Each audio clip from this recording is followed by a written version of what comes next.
휴먼카인드에서 이 실험에 대해서 파헤치고 있어요. 그러니까 거짓말인 거죠. 이렇게까지 답이 대단히 빈약하다고 저는 느낀단 말이에요. 저는 그러면 양쪽의 이 서로 다른 책의 내용에서 어디에 조금 더 설득이 됐느냐, 어디에 조금 더 공감하면서 읽었냐, 저는 진짜 쓰느라 개 힘들었겠다 이런 생각 되게 많이 했고요. 개인적으로 굉장히 재미있게 읽었습니다. 좀 적극적으로 추천드리고 싶은 책이고, 이런 걸 경험해보는 건 좀 좋은 경험인 것 같아요. 겨울서점에 오신 것을 환영합니다. 저는 김겨울입니다. 오늘은 좀 본격적인 영상입니다. 책덕후 겸 북튜버의 짬바를 약간 보여주는 영상이랄까요? 오늘은 1400페이지짜리 책과 600페이지에 육박하는 책 2권을 개관해보고 비교해보고 또 비판해보는 그런 시간을 가져볼 건데요. 예감하시다시피 영상이 길 것이기 때문에 오디오북처럼 들으시거나 팟캐스트처럼 틀어놓으시면 되겠습니다. 1400페이지짜리 책은요, 여러분 워낙 유명한 책이죠. 우리 본성의 선한 천사라는 이 유명한 스티븐 핑커의 책이고요.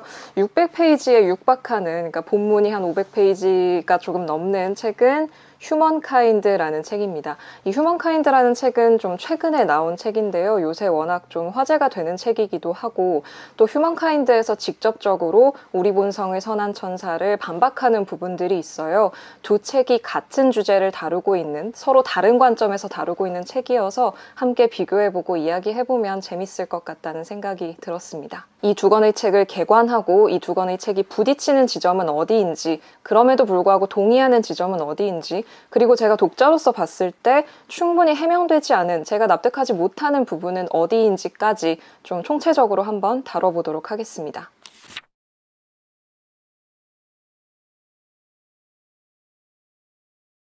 두 권의 책은 모두 인간 본성에 대한 나름의 해답을 제시하고 있습니다. 차이가 있다면 홉스적 관점을 취하느냐, 루소적 관점을 취하느냐의 차이인데요. 홉스적 관점이라고 하면 그 사회나 국가가 생기지 않은 개별 인간의 집합체, 그러니까 자연 상태에서 인간은 만인에 대한 만인의 투쟁 상태에 놓여 있다라는 관점이고요. 반대로 루소적 관점은 이 자연 상태에서 인간은 온화하고 서로 평화롭게 잘 살아간다라는 관점입니다. 물론 이것보다 조금 더 복잡하긴 하지만 대체로 그렇게 정리를 할 수 있고요. 그래서 인간을 이 둘 중 어느 관점으로 보느냐에 따라서 실질적인 정책이 좌우되기도 합니다. 복지냐 경쟁이냐 혹은 교도소의 처우를 어떻게 할 것이냐, 실질적인 사회 정책이 바뀔 수도 있습니다.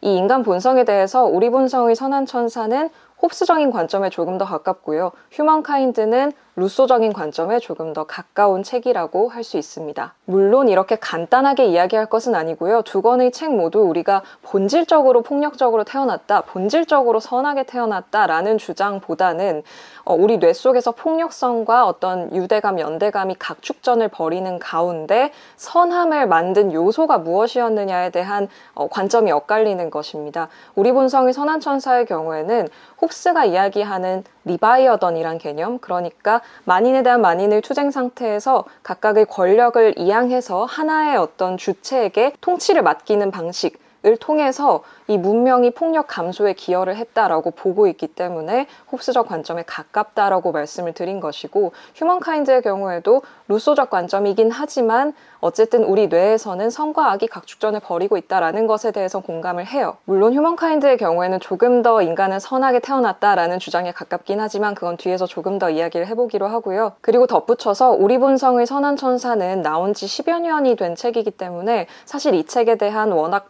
서평도 많고요, 반박도 많고요, 관련된 외부 자료가 많지만 오늘은 외부 자료는 가져오지 않고요, 책에 한정해서 이야기를 하는 것으로 하겠습니다.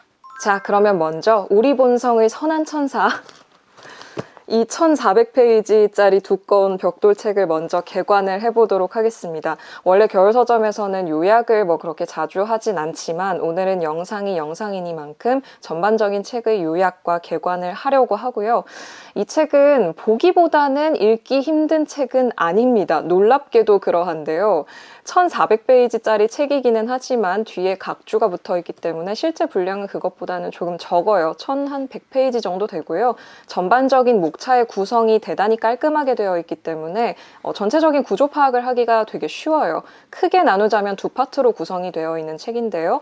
1장에서부터 7장까지는 역사적으로 폭력이 감소해온 추세를 통계적으로 한번 따져봅니다. 실제로 인간이 그동안 얼마나 폭력성이 감소했는가, 얼마나 덜 잔인해졌는가를 살펴보고 뒤에 8장, 9장, 10장에서는 그 현상에 대한 분석을 하는 거예요. 무엇이 이 감소에 기여를 했는가를 조금 더 집중적으로 다뤄보는 그런 부분인데요. 1장에서 7장까지도 물론 그 폭력 감소를 이야기하면서 그것에 대한 해석을 계속 붙이고 있는데 이걸 정리하는 곳이 뒤쪽에 8, 9, 10장이라고 생각을 하시면 되겠습니다. 1장은요, 인간의 폭력성이 감소해온 역사를 전반적으로 개관하는 장입니다.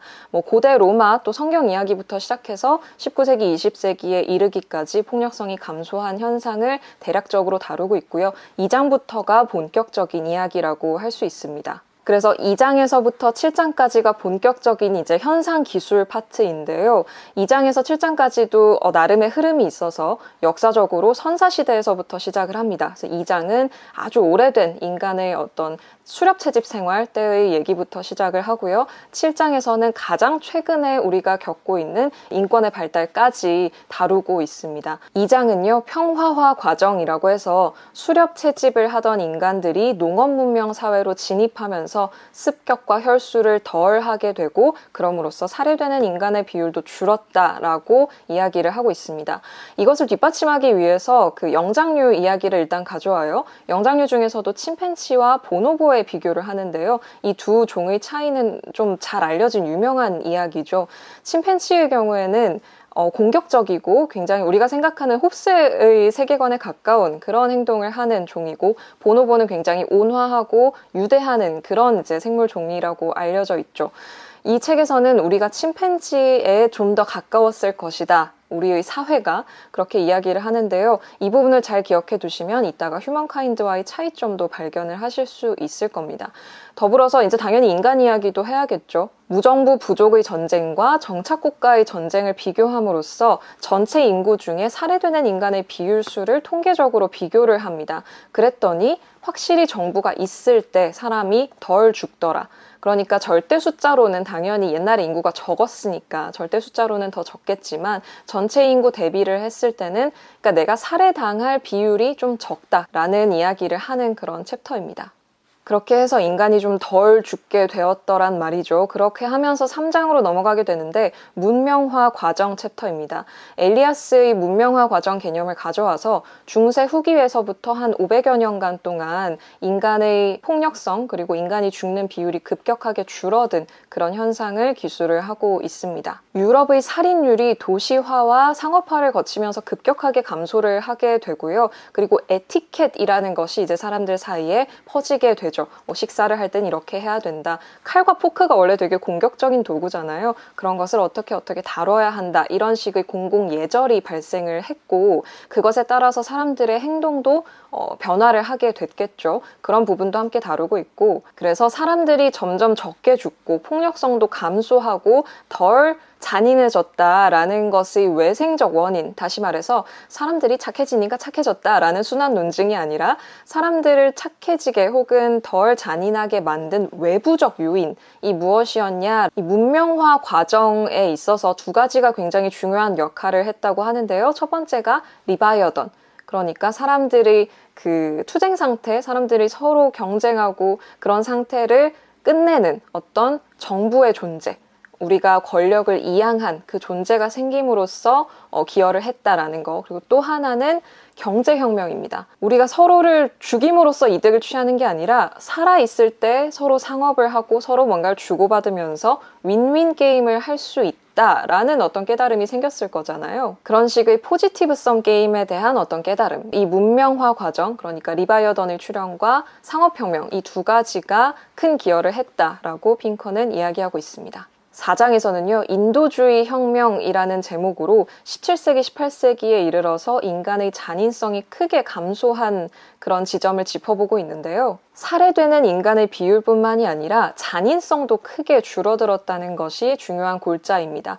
그러니까 우리 옛날 생각하면 막 중세시대 고문 이런 거 생각하면 너무 끔찍하잖아요. 그리고 사람들 막 사거리에서 효수 이런 거 우리도 익숙하죠. 그리고 막 공개 처형하고 그럼 사람들이 구경 가고 그런 식의 사람들이 즐기던 잔인성을 우리는 지금 상상하기가 힘들죠. 그러니까 이런 변화가 어떻게 일어나게 되었느냐라는 부분에 있어서 핑커는 이것을 인도주의 혁명이라고 부르고 있습니다. 어떤 변화가 있었느냐? 일단 지적 압력이 있었다. 라는 거죠. 당시의 사상가들, 그러니까 회의주의자들, 그리고 이성을 기반으로 사상을 전개해 나가던 그 사상가들의 어떤 지적 압력이 있었다. 라는 것이고요. 그리고 인간의 생명과 행복에 가치를 두게 되었다. 라는 점이 또 있습니다. 그와 함께 정부에 대한 태도도 많은 변화를 겪게 됩니다. 앞서 말씀드렸듯이 리바이어던, 그러니까 정부의 존재가 폭력을 통제하는 그런 역할을 맡게 되었는데요. 거기에 곧 이어서 우리가 잘 알고 있는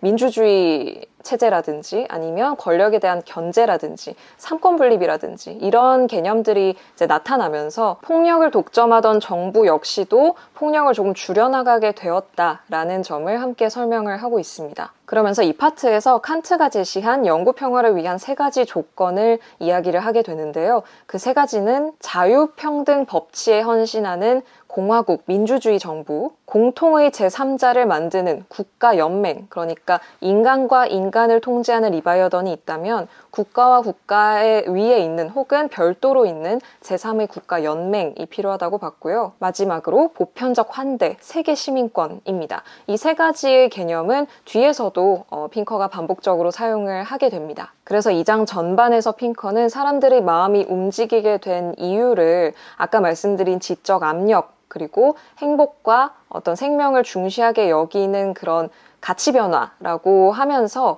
거기에 기여한 원인이 무엇일까를 따져보게 되는데요. 여러 가지 후보가 있을 수 있죠. 사람들이 잘 먹고 잘 살게 됐으니까 변한 거 아닌가라고 할 수도 있고, 문명화 과정 속에서 사람들이 서로의 머릿속을 짐작하고, 왜냐면 상업을 해야 되니까, 그리고 에티켓, 위생, 예절 이런 게 발달하면서 줄어든 게 아닐까라고 말을 할 수도 있는데, 핑커는 이런 부분들을 기각을 하고요. 최종 후보로 내세우는 것이 사람들의 연민입니다. 그럼 이 연민은 어디서 왔느냐? 당시의 독서혁명에서 왔을 수 있다. 라는 이 가설을 핑커는 주장을 하고 있습니다. 당시는 책의 생산 건수가 급등하면서 사람들이 갑자기 책을 많이 읽게 된 시기였고, 소설을 쓰고 읽게 된 시기이기도 하죠. 그리고 당시에 서간문 소설도 굉장히 유행을 했다고 합니다. 서간문이라고 하면 편지를 쓰는 형식의 소설이잖아요. 그것은 그 소설의 화자에게 완전히 몰입하는 경험을 주기도 하죠. 그렇게 독서라는 행위는 관점 취하기의 기술이기 때문에 사람들의 마음에 연민이 생기는데 어떤 기여를 했을 것이다 라고 핑커는 보고 있습니다. 더 나아가 당시에 활발하게 이루어지던 지적 활동들, 사상가들 사이에 있었던 어떤 지적 여러 가지 교류에 있어서 이 사상가들의 논리가 일관된 철학의 계보에 속했다라는 점도 지적을 하고 있는데요. 이 일관된 계보라고 하면 계몽주의적 인도주의를 말합니다. 이러한 지적 압력, 그리고 사람들의 마음속에 생긴 연민 등을 통해서 이렇게 폭력과 잔인성이 감소한 과정이 있었다라는 것이고요. 5장의 긴 평화에서는요, 조금 더 현대로 오게 됩니다. 근 6, 70년간 전쟁이 크게 감소를 했죠. 20세기 전반부는 어떤 피의 시대였지만 20세기 후반부는 대단한 평화의 시대를 우리가 살고 있습니다. 우리가 그걸 느끼고 있기도 하죠. 우리가 생각했을 때는 20세기가 워낙 가깝고 잔인했고 사람들이 죽은 절대 숫자 자체가 많기 때문에 20세기가 대단히 잔인한 세기라고 생각하기 쉽지만, 우리가 상당히 긴 평화의 시대를 살고 있다라는 점을 보여주기 위해 대단히 노력을 하고 있습니다. 15세기, 16세기에는 전쟁이 굉장히 잦게 일어났음을 보여주고 있는데요. 그럼 전쟁이 왜 그렇게 많이 일어났는가라는 질문에 대해서 홉스는 3가지 원인을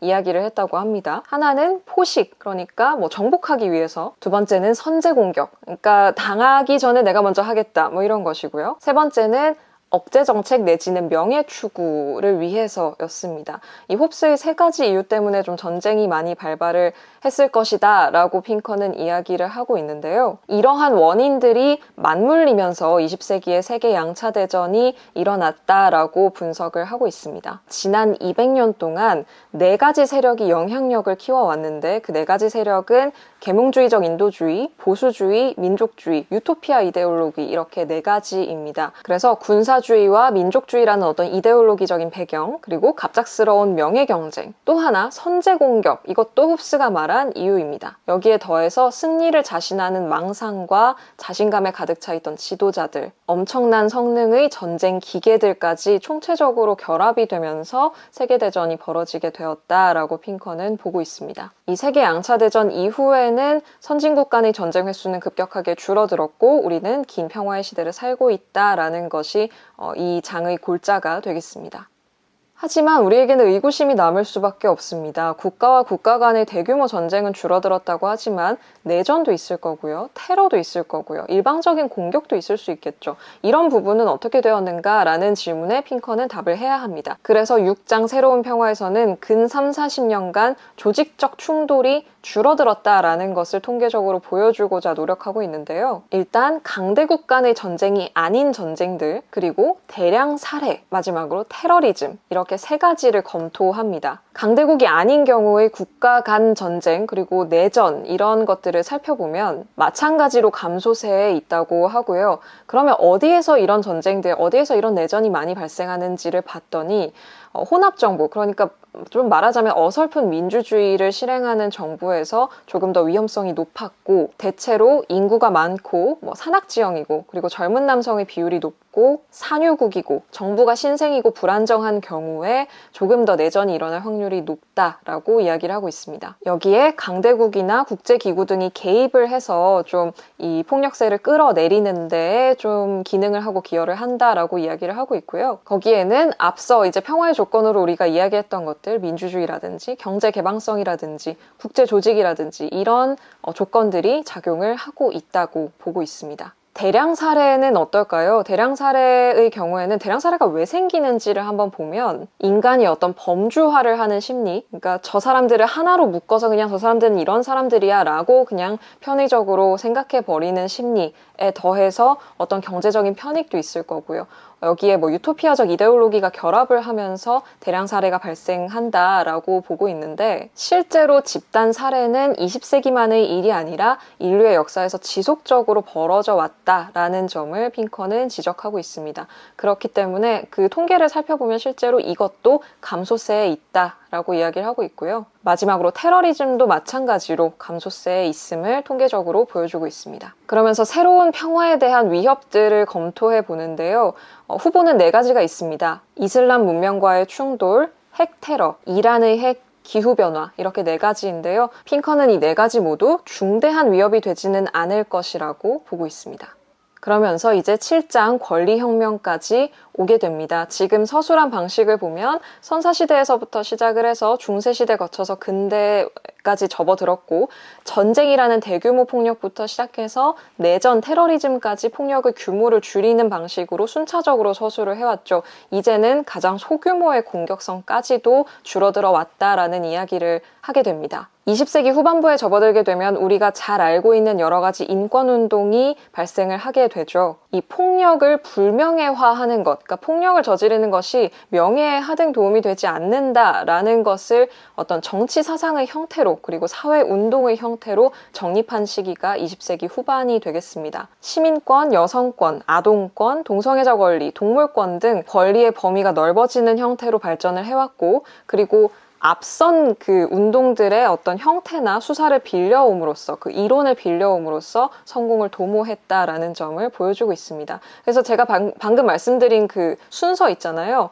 시민권, 여성권, 아동권, 동성애자 권리, 동물권, 이 순서대로 이제 발전을 했다라고 이야기를 하고 있고요. 인종적 린치나 테러가 감소한 것, 그리고 여성에 대한 폭력이 줄어들고 폭력을 좀 나쁘게 보는, 굉장히 터부시하는 그런 태도가 생긴 것, 동물을 학대하는 것에 대한 엄격한 기준이 생긴 것, 아동살해, 영아살해가 급격하게 줄어든 것, 그리고 여기에 기여한 어떤 로크나 루소의 이론 같은 것들을 전반적으로 살펴보는 그런 장이 되겠습니다. 그러면 어떻게 이런 권리혁명이 일어날 수 있느냐라는 부분에 있어서 이제 외생적인 원인을 찾아봐야 할 텐데, 여기에 대해서 뭐 경제적인 풍요를 이야기를 후보로 해볼 수도 있는데 사실은 그건 직접적인 유발 기제는 아니었다라고 핑커는 이야기를 하고요. 그러면 민주정부였나? 민주정부는 대체적으로 폭력성을 감소시키는 데 큰 기여를 해왔지만 시점이 좀 수수께끼적이고 완전한 외생 변수가 아니라는 점도 핑커는 지적을 합니다. 그러면 이런 후보들을 기각한 뒤에 핑커가 채택하는 외생적인 원인은 무엇이냐? 사상이나 사람의 이동성을 높이는 기술이라고 핑커는 이야기를 합니다. 전자혁명의 시대이자 출판 시장이 급격하게 성장한 시대이잖아요. 그것을 통해서 무지와 미신을 타파하고, 두 번째, 타인의 관점을 취해보라고 권유하고, 그리고 세 번째, 방대한 정보 유역에서 좋은 발상을 채택해서 그걸 요렇게 골라서 조합을 해서 쓸 수 있게 됐다라는 것이 핑커가 생각하는 외생적 원인입니다. 아까 말씀드린 그 독서혁명과 약간 비슷한 부분이 있겠죠. 지금 쭉 순서대로 이렇게 얘기를 했는데 그냥 처음 이 책의 요약을 들으시는 것이기 때문에 사실 이렇게 들으셨을 거예요. 근데 사실 여기에 반복적으로 등장하는 중요한 개념들이 몇 개 있어요. 예를 들어서 리바이어던이라든지 상업혁명이라든지, 그리고 칸트가 이야기한 영구평화의 세 가지 조건, 그러니까 공화국, 어떤 세계 시민, 그리고 독서혁명, 기술, 이동성을 높인 기술, 이런 것들이 전반적으로 평화에 기여를 했다. 이런 이제 개념들이 반복적으로 2장에서부터 7장까지 등장을 하게 되는데요. 이런 것들을 정리하는 페이지가 바로 8장, 9장, 10장이 되겠습니다. 그래서 2장에서부터 7장까지는 계속 통계와 어떤 현상의 변화와 그리고 그것에 대한 해석, 왜 그렇게 됐는지를 계속 이렇게 보다가 8장, 9장, 10장에서는 우리가 앞서 본 2장부터 7장까지 본 것들의 이유를 다시 한번 정리하는 장이구나, 이렇게 생각을 하시면 될 것 같아요. 우리도 8장, 9장, 10장을 한번 간단하게 정리해 볼게요. 물론 8, 9, 10장의 내용이 그렇게 뭐 앞선 내용을 요약하는 내용은 아니고요. 실제로 좀 다른 근거들을 체계적으로 제시하고자 핑커가 노력을 하고 있는데요. 8장에서는 우리 내면의 악마들을 다뤄봅니다. 우리 내면의 폭력성을 유발하는 것들, 잔인성을 유발하는 것들을 뇌과학적으로도 살펴보고요. 우리의 행동을 통해서도 좀 살펴보게 되는데요. 우리 내면의 5가지 악마를 설명합니다. 5가지 악마가 뭐냐면 포식적, 도구적 폭력, 두 번째, 우세 경쟁, 세 번째, 복수심, 네 번째, 가학성, 5번째, 이데올로기, 이렇게 5가지가 되겠습니다. 일단 우리의 뇌구조를 통해서 우리 안의 어두운 면을 좀 진단을 해보는데요. 뇌과학이 좀 이렇게 막 나오는데 제가 여기서 그걸 자세하게 다 설명할 수는 없을 것 같고요. 그냥 자주 등장하는 부분들이 있어요. 우리의 그 전두엽에 존재하는 몇몇 군대들, 뭐 DLP-FC, VMP-FC, OFC 이런 부분들이, 제가 심리학과를 다니면서 계속 다 영어로만 배워가지고 이거 읽을 때 약간 좀 다 막 검색하면서 다시 읽었는데, 어쨌든 간에 뇌과학적인 부분들, 그리고 우리의 충동을 조절하는, 우리의 충동에 관여하는 아미그달라라든지 뭐 이런 부분들이 주로 등장하는 부분인데, 이건 책에서 확인을 해보시면 될 것 같고요. 이 뇌과학을 기반으로 해서, 그러니까 뇌과학에 대한 설명을 한 다음에 우리 안의 5가지 폭력성을 차례대로 하나하나씩 설명을 하고 있습니다. 일단 첫 번째, 포식적, 도구적 폭력의 경우에는요, 말 그대로 폭력을 도구로 사용하는 행위를 말합니다. 나의 이익을 위해서 폭력을 사용하는 경우를 뜻하고요. 우리는 효과적인 포식, 효과적인 어떤 이용을 하기 위해서 감정이입을 하기도 한다라는, 좀 어떻게 보면 감정이입을 의심하게 만드는, 감정이입의 능력을 의심하게 만드는 그런 이유 서술도 하고 있는데요. 이 감정이입에 대한 이야기는 바로 뒤에 9장에서 이어지니까요. 거기서 좀 더 이야기를 해보기로 하고요. 그리고 포식자가 어떤 폭력을 행했을 때 그 폭력의 피해자가 거기에 대해서 반응을 격하게 하게 되면 오히려 거기에 대해서 분노가 일으켜지는 그런 현상도 함께 서술을 하고 있습니다. 두 번째, 우세 경쟁은요, 포식이나 도구적 폭력과는 약간 다르죠. 말 그대로 우세 경쟁, 조금 더 이 서열에서, 지위에서 조금 더 높은 곳을 차지하기 위한 그런 경쟁에서 촉발되는 폭력이라고 할 수 있겠죠. 이것이 이제 집단 단위로 가게 되면 내가 속한 집단이 상대 집단보다 더 우위에 있었으면 좋겠다라는 어떤 집단의식으로까지, 집단적 경쟁의식으로까지 발전을 하게 되기도 하죠. 그래서 나르시시즘과 민족주의가 결합 결합해서 어떤 르상티망, 그러니까 정치학에서 분노를 표현하는 그 개념어인데요. 그런 것들이 촉발됨으로써 어떤 좌절된 감정을 막 부채질을 하면 전쟁으로 이어질 수 있다. 이런 이제 부연 설명을 덧붙이고 있습니다. 그래서 생각해보면 좀 온화한 나라들은 이 국가를 내가 소속한 집단, 내 집단으로 강하게 생각한다기보다 국민들이 이렇게 모여서 계약을 한 어떤 계약의 결과물이라고 여긴다는 거죠. 그렇게 되면은 훨씬 더 확실히 우세 경쟁에 대한 어떤 욕망은 좀 줄어들게 되겠죠. 세 번째 내면의 악마는 복수심입니다. 이거 너무 쉽게 이해 가죠. 내가 뭔가를 당했을 때 안갚음하려는 그런 태도에서 나오는 어떤 폭력성, 내면의 악이 될 텐데요. 모든 사람들의 뇌에서 쉽게 눌러지는 단추라고 설명을 하고 있습니다.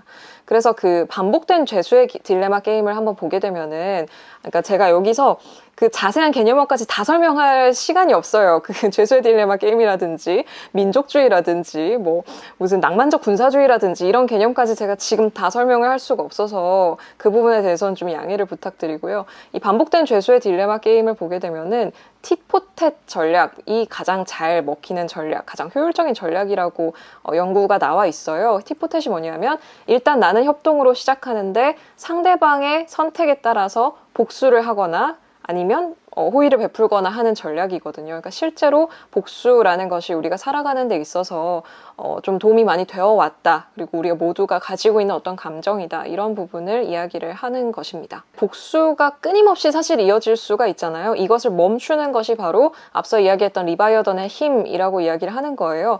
당사자 둘이서 막 서로 계속 이렇게 싸우고 있을 때 그것을 어떤 제3의 방관자가 둘을 멈추는 것이죠. 그리고 이 제3의 방관자가 어떤 폭력을 독점하는 권리를 가지고 있게 되면 두 사람의 복수를 멈추고 대신 이제 제3자가 어떤 그 조치를 취하게 되는데, 이것이 지금 우리가 살고 있는 국가의 폭력을 독점하는 방식이기도 하죠. 형사처벌을 국가가 하잖아요. 그러니까 어떤 사적구제가 금지되어 있다는 거. 그래서 이 복수를 멈추는 것이 리바이어던의 어떤 역할이기도 하다. 이런 이야기를 함께 하고 있습니다. 네 번째 내면의 악마는 가학성입니다. 이것은 폭력을 통해서 얻는 즐거움의 측면이죠. 도구적 폭력에서 출발을 할 때도 있지만 거기서 그치지 않고 가학성으로 나아가는 경우가 이제 있죠. 예를 들어서 고문이라든지, 그러니까 자백을 받아내기 위해서 혹은 뭐 알아내기 위해서 고문을 시작했는데 그것 자체가 즐거워지는 경우, 이런 것을 이제 우리가 가학성이라고 부르는데, 타인의 고통에서 만족감을 얻는 경우를 몇 가지로 나눠서 설명을 하고 있어요. 마카버라고 부르는, 그러니까 생명의 허약함에 매료되는 현상, 뭐 벌레의 다리를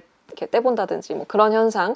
그리고 두 번째는 우세 경쟁, 세 번째는 복수, 네 번째는 성적 가학성인데요. 그러면 가학성을 제어하는 장치에는 뭐가 있느냐? 세 가지를 얘기하는데요. 첫 번째는 어떤 공감과 연민, 그러니까 감정이입을 조금 더 세분화해서 이야기를 하고 있는 거고요. 두 번째는 문화적 터부, 세 번째는 본능적인 반감. 어떻게 저럴 수가 있어? 라고 우리가 느끼는 거. 이런 것들이 가학성을 제어하는 장치로 기능을 한다라고 설명을 합니다. 마지막 다섯 번째 우리 내면의 악마는 이데올로기입니다. 이것은 우리 각각의 뇌에서 벌어지는 일이 아니라 어떤 집단적으로 벌어지는 일이죠. 신실한 신자들이 하나의 동기를 어떤 교리로 엮어낸 뒤에 다른 사람들까지 끌어들여서 목표를 달성하고자 하는 그런 방식을 이야기한다라고 설명을 하고 있는데, 문제는 이게 어떻게 작동하느냐라는 역학의 문제라는 것이죠. 그러니까 몇 명의 어떤 적극적인 추종자들, 몇 명의 아주 신실한 사람들이 그렇게 하는 건 뭐 알겠는데, 그게 어떻게 사회 전체를 움직이는 어떤 폭력의 힘으로, 악한 힘으로 기능을 할 수 있느냐 하는 역학의 문제가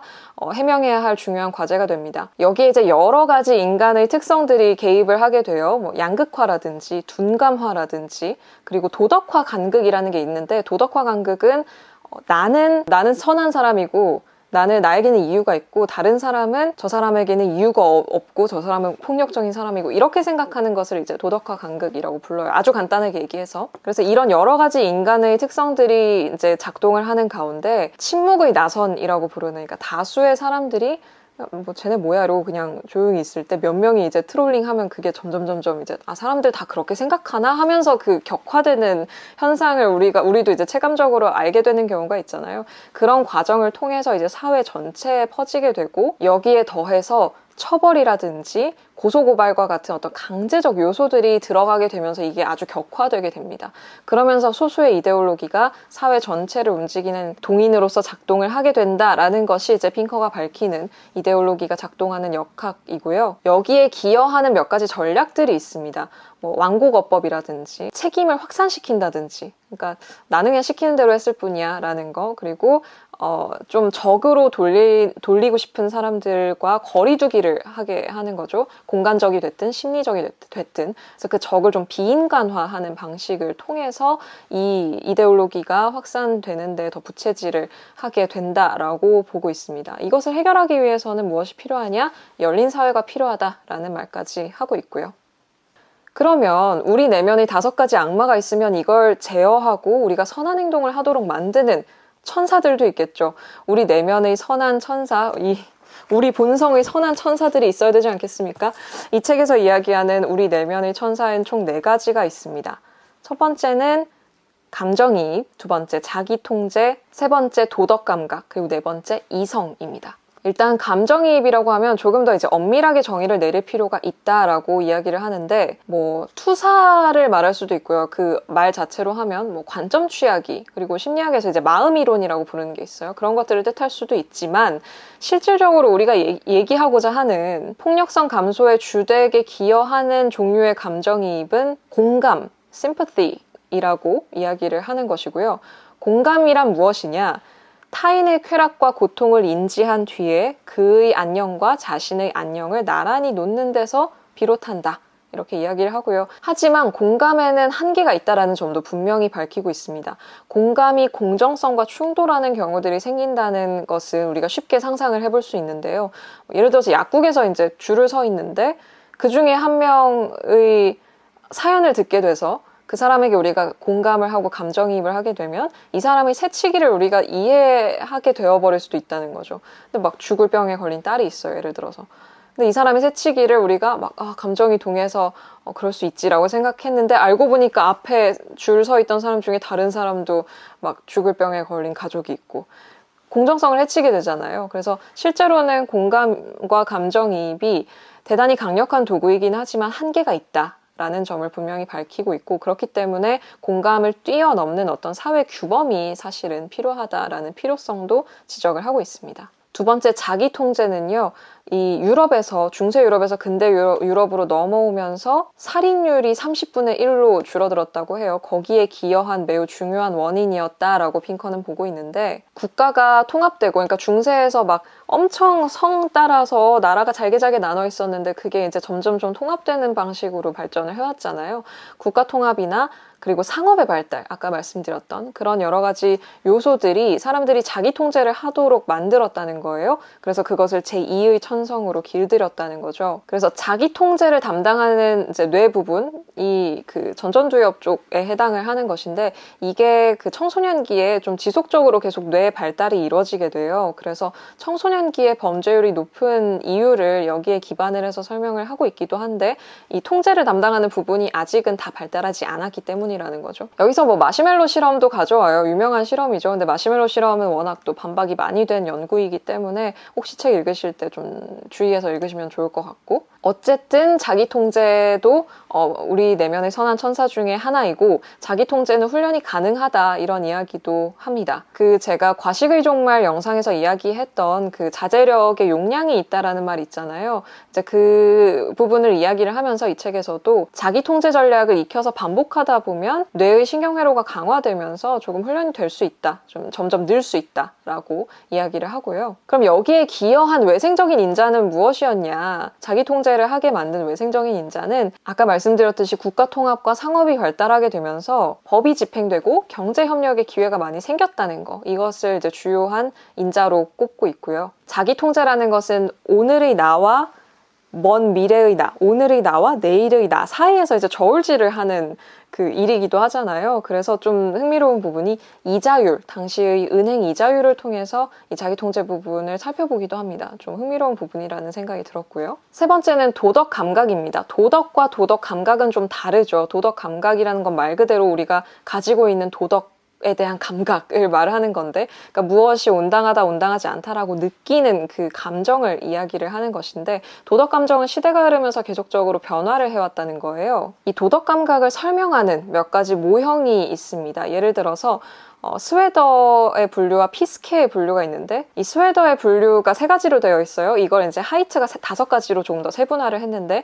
하이트의 분류는 내 집단 충성, 권위 존경, 공정성 상호성, 피해 보살핌, 순수함 신성함, 이렇게 도덕적 관심사를 5가지로 분류를 해요. 그러니까 어떤 행동이 도덕적이냐 아니냐, 어떤 행동에 있어서의 도덕적 관심사가 이 5가지 중에 하나로 분류가 될 수 있다는 거죠. 뭐 사람의 생명이라고 하면 신성함에 들어갈 것이고, 뭐 뭔가를 공평하게 분배하는 문제에 있어서는 공정성 상호성에 들어갈 것이고, 뭐 다친 사람을 돌보는 행동에 대해서는 피해 보살핌 분류가 되겠죠. 그러니까 우리가 쉽게 생각할 수 있는 그 도덕적 관심사의 분류인데, 이 책에서 조금 더 중점적으로 사용하는 것은 피스케의 분류예요. 피스케의 분류 같은 경우에는 어떤 도덕 행동을 그 도덕적 관심사의 그 범위에 넣는 게 아니라 관계 맺기 모형으로 이 도덕 감정을 좀 해석을 하거든요. 그래서 어떤 행동이 어떤 관계 맺기 모형에 속하는가로 구분을 하고 있어요. 공동체적 공유, 권위 서열, 동등성 모형,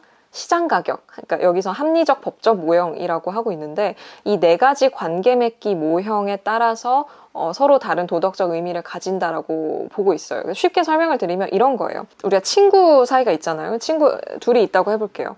원래 이 친구 둘의 관계는 공동체적 모형에 속하겠죠. 첫 번째 모형이었던 이 공동체적 공유 모형에 있다가 이 2사람이 예를 들어서 여행을 가기로 했어요. 그래서 기름값을 나눠서 내기로 했다고 해볼게요. 그러면 이 기름값의 문제에 있어서는 공동체적 공유 모형이 아니라 동등성 모형으로 바뀌게 되는 거죠. 이 2사람이 기름값 나눠서 내기로 했는데 갑자기 한 사람이 이거를 위반해요.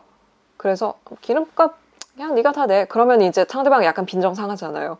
그게 왜 빈정이 상하냐? 왜 이게 도덕적으로 좀 별로인 행동이라는 생각이 드느냐?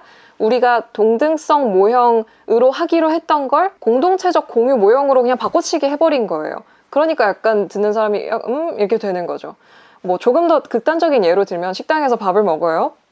그러면 내가 돈을 내고 이 사람한테 서비스를 받는 형태의 모형이죠. 여기서 갑자기 계산을 하려고 가가지고 그 식당 사장한테 오늘 밥 너무 잘 먹었고 다음에 우리 집에 초대하면 내가 밥을 해주겠다. 이러면 이상한 사람이 되잖아요. 이게 모형이 다른 모형을 적용해버린 거죠. 그러니까 이런 식의 우리가 어떤 행동에 있어서 어떤 관계 맺기 모형에 이게 속하느냐에 따라서 도덕 감정을 느끼게 된다라는 이 피스케의 모형을 가지고 핑커는 주로 설명을 하게 되는데요. 이 모형이 교체될 때 방금과 같이 사람에 따라서 이제 감정 반응이 나타나게 된다는 거예요. 정치 이데올로기의 경우도 이런 관계 맺기 모형을 여러 방식으로 결합해서 사용하는 예시라고 이야기를 합니다. 예를 들어서 뭐 파시즘이다라고 하면 주된 모형이 이제 권위 서열 모형이 되겠죠. 그리고 공동체적 공유 모형 을 이제 주로 사용하는 그런 모습이 될 거고요. 공산주의라고 하면 자원에 있어서는 공동체가 공유하는 공동체적 공유 모형일 것이고, 생산수단에 있어서는 동등성 모형, 그리고 정치체제에 있어서는 권위서열 모형이 되겠죠. 그래서 지난 300년 동안 전 세계의 모든 사회 체계들이 이 공동체적 공유 모형에서 권위서열 모형으로 동등성 모형으로 결국은 이 합리적 법적 그 시장 가격 모형까지 계속 이제 변화를 해왔다라는 거죠. 그래서 이런 모형들을 좀 효과적으로 사용을 함으로써 우리가 조금 더 평화로운 세계를 만들어 나갈 수 있다라는 설명을 하는 맥락에서 도덕 감정을 우리 내면의 천사라고 부르고 있습니다. 그러니까 우리 내면에 양심이 있고 우린 착한 사람들이야 라는 의미에서의 도덕 감정이 아니고요. 그게 내면의 선한 천사라는 게 아니라 우리 안에는 이 여러 가지 관계 맺기 모형 혹은 여러 가지 도덕적 관심사의 모형에 따른 도덕 감정이 있는데, 이것을 재설정을 어떻게 하느냐의 문제였고, 전 세계의 거의 모든 국가들이 이 재설정을 이 시장 가격 모형으로, 그러니까 법적 합리적 모형으로 변화해 왔고, 그 과정에서 도덕적 관심사 모형에 있어서도 피해 보살핌 그리고 공정성 이쪽에 조금 더 중점을 두는 방향으로 나아가 왔다. 그렇다 보니까 우리의 도덕 감정도 거기에 맞춰서 변화를 해왔다라고 이렇게 이해를 하시는 쪽이 더 올바른 이해가 되겠습니다. 그리고 마지막 우리 내면의 선한 천사는 바로 이성입니다. 이것이 핑커가 가장 강조하고 있는 원인입니다. 다른 무엇보다도 이성이 제일 중요하게 작용을 했다라고 핑커는 보고 있는 거예요. 이런 구절이 나옵니다. 현대 사회가 수많은 어리석음에도 불구하고 점점 똑똑해졌다는 것은 분명한 사실이다. 그리고 다른 조건이 다 같다면 똑똑한 세상일수록 폭력이 적다. 이렇게 이야기를 합니다. 이성이 어떻게 세상의 폭력을 감소시켜 왔는가, 그 과정과 원인도 핑커가 해명을 해야겠죠. 이 부분에 대해서 핑커는 어떻게 얘기하냐면, 첫 번째로는 허튼 생각의 정체를 폭로한다는 거예요. 그러니까 허튼 생각이 허튼 생각이라는 것을 너무나 조목조목 폭로하고 반박할 수 있잖아요, 이성은. 그리고 두 번째로 자기 통제와 나란히 간다는 거죠. 자기 통제는 이성적인 능력이기 때문에. 그리고 세 번째는 도덕 감각과 상호작용을 한다는 겁니다. 아까 앞서서 나온 내면의 천사들과 일단 연결이 되어 있다는 거죠. 그러니까 감정이입에 있어서도 도덕 감각에 있어서도 자기 통제에 있어서도 이성의 역할이 매우 중요하다라는 것이고, 여기에 더해서 이 이성은 우리의 문제를 지적으로 추상화하는 능력에 관여하는 매우 중요한 능력이죠. 그러니까 어떤 문제가 생겼을 때 내가 저 새끼한테 복수할 거야 이렇게 생각하는 대신 이 문제를 어떻게 하면 해결할 수 있을까? 라는 해결 대상으로 전환시키는 기술이란 말이에요. 여기에 이성이 굉장히 크게 관여를 하기 때문에 거기에 있어서도 이성이 중요한 역할을 했다라고 보는 거고요. 여기서 중요한 이성의 어떤 특성 중에 하나가 무한한 조립이 가능한, 무한한 확장이 가능한 체계라는 거예요. 무슨 말이냐면, 논리학을 배워보면 기본적으로 우리가 A는 B다 라는 이 문장 구조를 배우죠. 이것을 명제라고 부르는데, 예를 들어서 나는 아프다 라는 이 문장과 너는 아프다 라는 문장은 논리적으로 식으로 만들어 보면 완전히 같은 말이에요. 그러니까 주어 자리에 내가 들어가든 네가 들어가든 뭐 다른 동물이 들어가든 논리적으로 이 문장은 같은 구조를 지닌 명제인 거예요. 그러니까 그런 하나하나의 명제에서 시작을 해서 얘를 조립해 나가고 논증해 나가고 하는 것이 너무나 무한하게 확장될 수 있는 체계인 것이죠. 그래서 이 이성이라는 것이 가지고 있는 확장성, 체계에 기반한 확장성 때문에 이성이 굉장히 큰 역할을 할 수 있다라는 것이 핑커의 주장이고요. 그리고 이제 이성과 관련해서 이 챕터에서 조금 더 다루고 있는 것이 이제 지능과 관련된 문제인데, 지속적으로 인간의 지능, 일반 지능이 아니에요. IQ가 증가를 해왔는데, 이걸 플린 효과라고 하는데, IQ가 증가를 해왔다고 했을 때 이게 뭐 점점점 뭐 아는 게 많아졌다든지 뭐 똑똑해졌다든지 이런 게 아니라 IQ에 관여하는 여러 요소들 중에서도 추상화하는 추상성 지능, 이 부분이 굉장히 발달을 해왔다라고 이야기를 하고 있어요. 그러니까 일반 지능이 높아졌다는 게 아닙니다.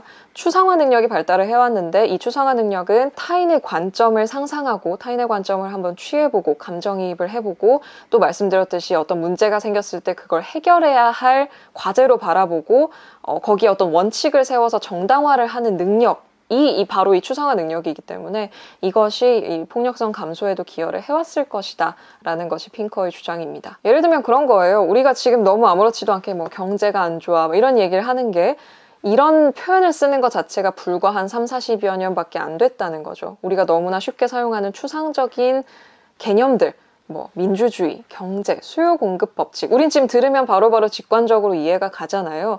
이런 추상적인 개념을 이해하는 능력이 그동안 증대가 되어 왔다는 것이고, 그것이 폭력성 감소에 분명히 기여를 한 점이 있다라는 게 핑커의 주장이라는 거죠.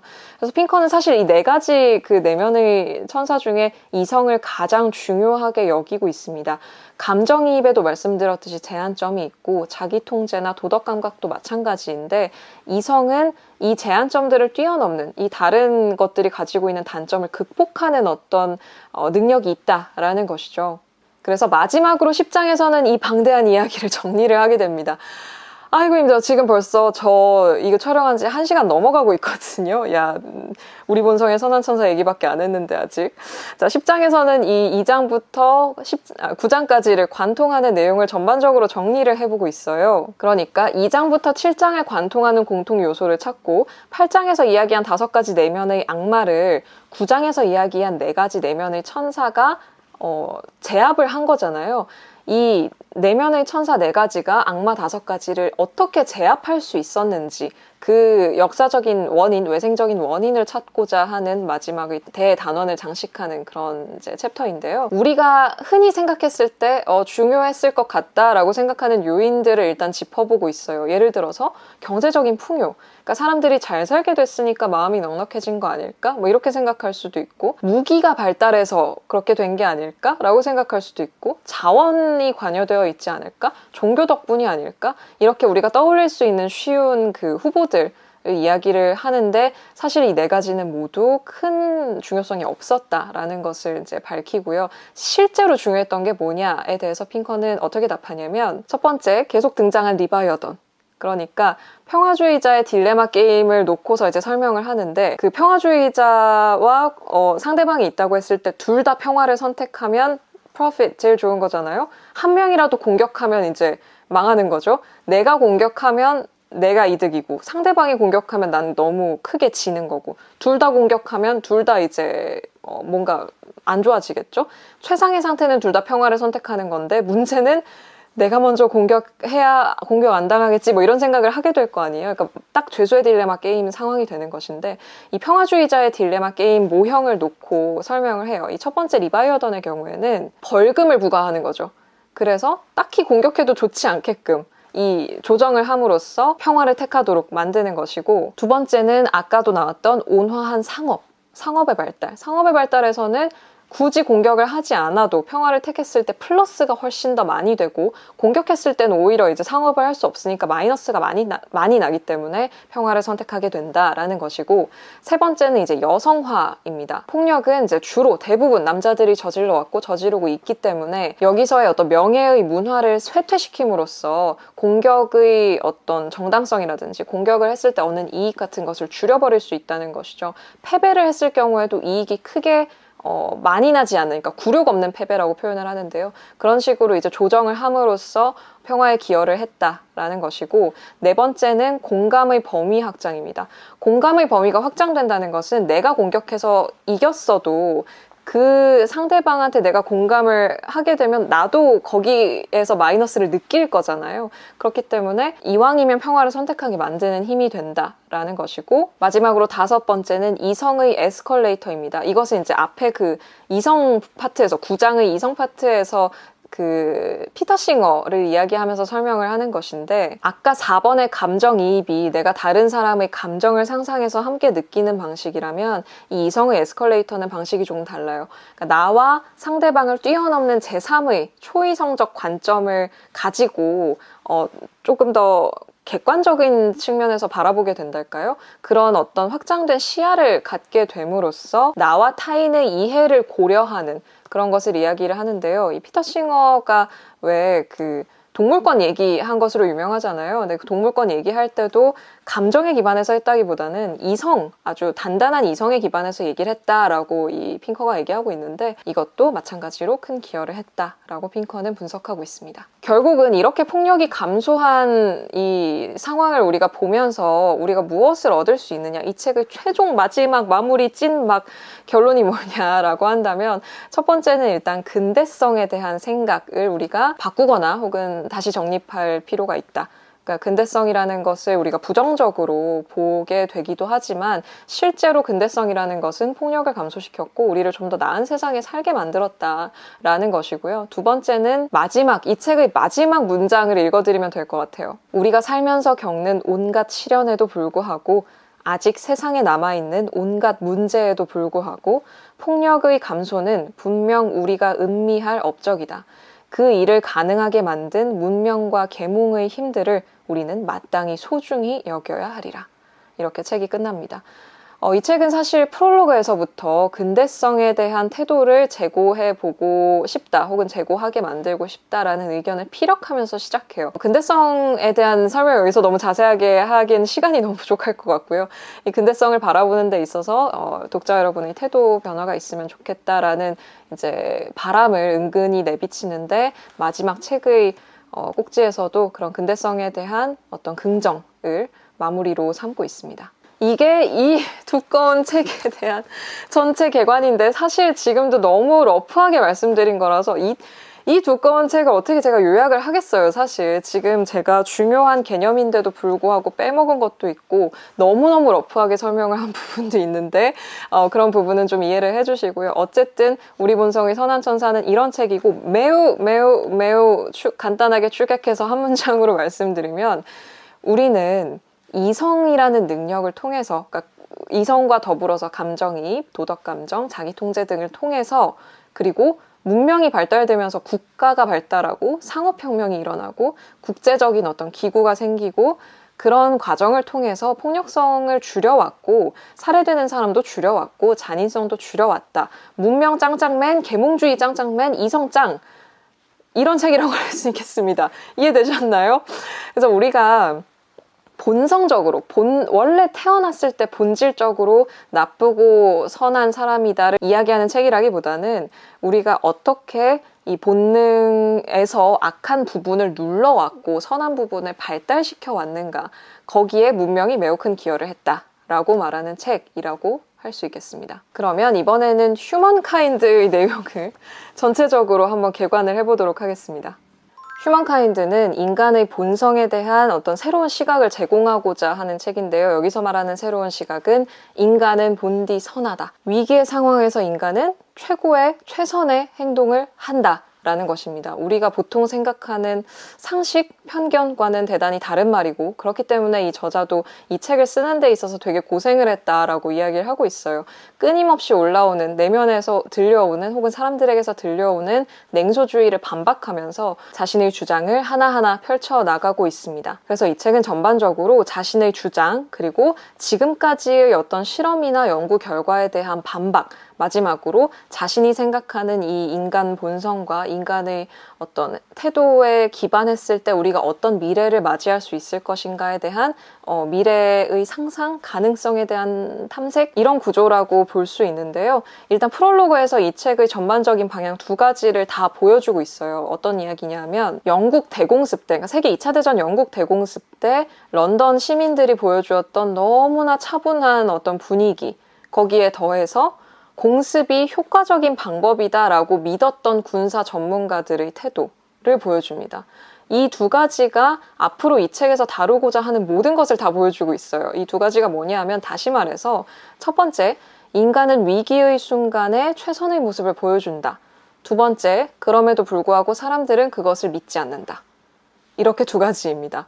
그러니까 군사 전문가들은 분명히 공습을 통해서 사람들이 별로 그렇게 패닉에 빠지지 않는다는 걸 봤음에도 불구하고 그걸 믿지 않는다는 거예요. 그게 현실인데도 인정하지 않는다는 거죠. 근데 우리도 실제로 인간의 좋은 모습, 좋은 면모를 수없이 봄에도 불구하고 실제로 인간이 악하다고 생각하고 문명은 우리의 껍데기라고 생각하고 조금만 어떤 잘못된 어떤 상황에 빠지면 모두가 막 아비규환이 일어날 것이다 라고 우리가 보통 생각하잖아요. 그러니까 이거를 깨기 위해서 앞으로 이 책이 이제 여러 가지를 하겠죠.